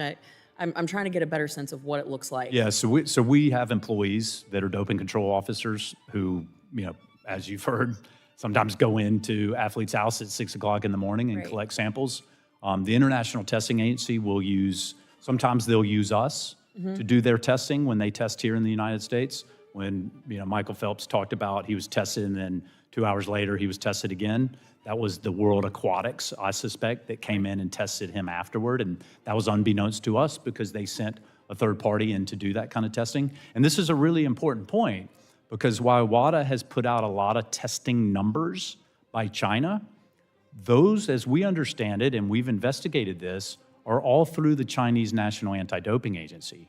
They don't have third parties that come in and do the testing. They're solely relying, as we understand it, on the Chinese Anti-Doping Agency, and they're only using the Chinese laboratory. We're here in the United States, one, we have 2 labs. 2, we allow foreign testers to come in and test in the U.S. if it's not a test that we're performing. Well, and shouldn't that be a redundancy that the IOC adopts as just good standard practice? It's a good check. It's a good check and balance. So, I mean, the vetting, is there any vetting of or standards that are established by WADA for the DOCs that There is a international standard for testing and investigations that all doping control officers have to go through, and it's a full background check. Here in the U.S., all of ours are Safe Sport certified, which is not the case around the world, unfortunately. Something that we're obviously very proud of, given the crisis and saga there and the victims that were deeply affected. Ours are employees, so we background checks, all of the things that you would do to ensure that the folks that are going in to test are actually trustworthy and can do the job at the level that they need to do the job. Is there a follow-up standard, though? So it's kind of like you pass the background check and then, you're off to the races, no pun intended. But is there continual follow-up of, are these people compromised? Because, I mean, this is, at the highest levels. Is there any follow-up with these DCOs along the way? Yeah, for sure. For at least here in the United States, I couldn't speak to what happens necessarily around the world, but there's evaluation, constant athlete feedback, correction if there's, conformities, minor conformities that need to be dealt with, but constant oversight to make sure we've got the best people in the trenches doing that kind of work, because that's the first leg of the testing process. If you have bad collections, if you give advance notice, then it's only as good as, ultimately what you're going to collect, which athletes can find ways to defeat the system if they're given that advance notice. I'm getting the signal that my time has expired. I have some remaining questions that I will submit for the record. Thank you for your time and for appearing before the committee today. We appreciate it. I yield. Gentlelady is back. Now waving on to the committee, we recognize Ms. Barragan, who's been here since the beginning, for her 5 minutes of questioning. Well, thank you, Mr. Chairman, and thank you to the committee for allowing me to wave on today. As a kid, I was a swimmer myself. My mother almost drowned when she was a kid, so she made sure that all of her kids would have the opportunity to learn how to swim. And once a year, I would perform in a big competition. And so as a kid, you watched the Olympics and you watched swimming. And it's so inspirational to see our athletes do this and perform. And we don't really understand or know the sacrifices that are made. And to hear today about those sacrifices and their dreams of standing on the podium and wearing the stripes, which is so patriotic. Us as members of Congress who represent the United States need to do all we can to make sure we have their back and that they know we have their back. And that they do that and they know that so that they continue to compete and push to make sure that America is at the top of that podium. Mr. Tygart, you have told us a lot that has been very helpful. You mentioned, and we talked a little bit about how China has paid an additional $1.8 million to the World Anti-Doping Agency. How common is it for a nation to pay more than its dues? Is that normal or not so much? I don't think it's all that normal. I know in the investigations that I mentioned earlier, they gave out of that 1.8 roughly extra money above their dues. 500,000 was earmarked for investigations. Okay. My understanding is that's the only money that was extra that went to earmark specifically for the investigations division. But there have been other opportunities where governments have given extra money to the World Anti-Doping Agency for a science project or to develop a new collection model or something along those lines. The other really rare thing that I'll mention is that WADA also had a private sponsorship. They had 2 private sponsorships. This one that I'm referring to was with the Chinese sporting good manufacturer, Anta, that also has a sponsorship with the Chinese National Olympic Committee, as well as the Chinese National Swim Team and Swim Federation. So you could, obviously, the perception of the conflict, whether it's direct extra government money or it's a private sponsorship, which until now, and questions have been asked, no one's known what the value of that sponsorship was and what type of money, if it was money. They now say it was value in kind and shirts or clothing was given for some of their staff. But we haven't seen the detail of that. And the optics of that just erodes the confidence, once again, the trust that athletes have. And again, I'm not saying there's a quid pro quo there, but clearly the perception of a conflict and having money on the one hand extra and sponsorships, and then allowing China to sweep these tests under the carpet is incredibly troubling. Right, and you've spoken quite a bit about some of what you would do. One of them you mentioned was a subpoena. And as a country who gives the most money, I would think that would be something that we would do, that we would say, hey, if we're going to give you money, you got to be here and answer questions. So thank you for bringing that up. You also brought up conditioning money. How would you condition the money? You talked a little bit about disclosure of documents and audit. How would you draft that? Just for our guidance on going back, as mentioned, to talk to appropriators, what kind of conditions on the money would you place? Fantastic and incredibly important question. When Russia happened, the taxpayer money that went to the White House Office of National Drug Control Policy, it was seen as a contract that had to be paid. Congress changed that. It's now discretionary. ONDCP, the director, Dr. Gupta, who sits on the executive committee at WADA, he and that office has the power to pay the money or not to pay the money. We would recommend very strong language in the reporting of that money and condition the payment of that money on the 3 things that I asked for, and there may be additional things that can be asked for, and make sure that the White House office, adheres to how Congress expects its taxpayer money to be spent, and ensure that we're spending it in the right ways. And make no mistake, we need and have to have a strong WADA, and maybe we need to pay more, but we should not continue to pay bad money after bad money when we've seen this pattern of behavior happen. Well, great, thank you. I represent a district in Southern California, and so my district is going to have the Olympics come there, and swimming will be there, and so I'm super excited about it. But we don't want to have this hanging over our head either. We don't want to have athletes second-guessing the competition. And to hear today the athletes talk about the mental health impacts is something that is not talked about very often, and something that we need to continue to focus on and make sure that we're addressing this. So thank you so very much for all the witnesses and for the committee. I appreciate it. Thank you very much for your questions. I'm now going to recognize Ms. Castor for a few wrap-up questions. If you can stay with us just a couple more minutes, we're almost done. Thank you, Ms. Tygart. Thank you, Mr. Tygart. 2 just simple questions to wrap up. And thank you for recognizing the whistleblowers and the investigative reporters who have helped bring some of this to light. So the Summer Olympic Games in Tokyo, they were July 23rd, August 8th, 2021.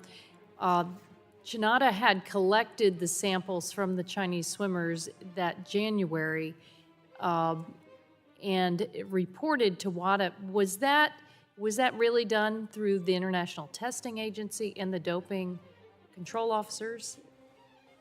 What is that step that WADA actually received the reports about the Chinese swimmers? Yeah, the Chinese anti-doping agency, CHINADA, as we understand what's been reported, collected the samples, sent them to the Beijing laboratory that ran the samples. They were positive for these low levels of TMZ. They reported those as required into the ATOM system.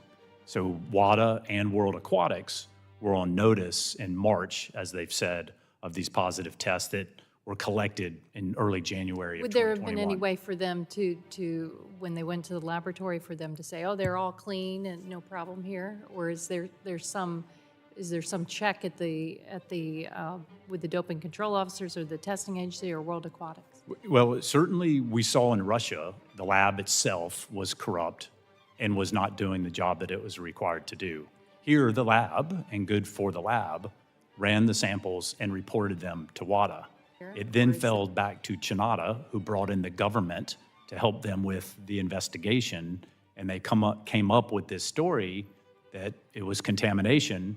Then CHINADA swept them under the carpet and didn't follow the rules that they were required to follow, and then sent that file as they're required to WADA, who was okay with it. Okay, that's helpful.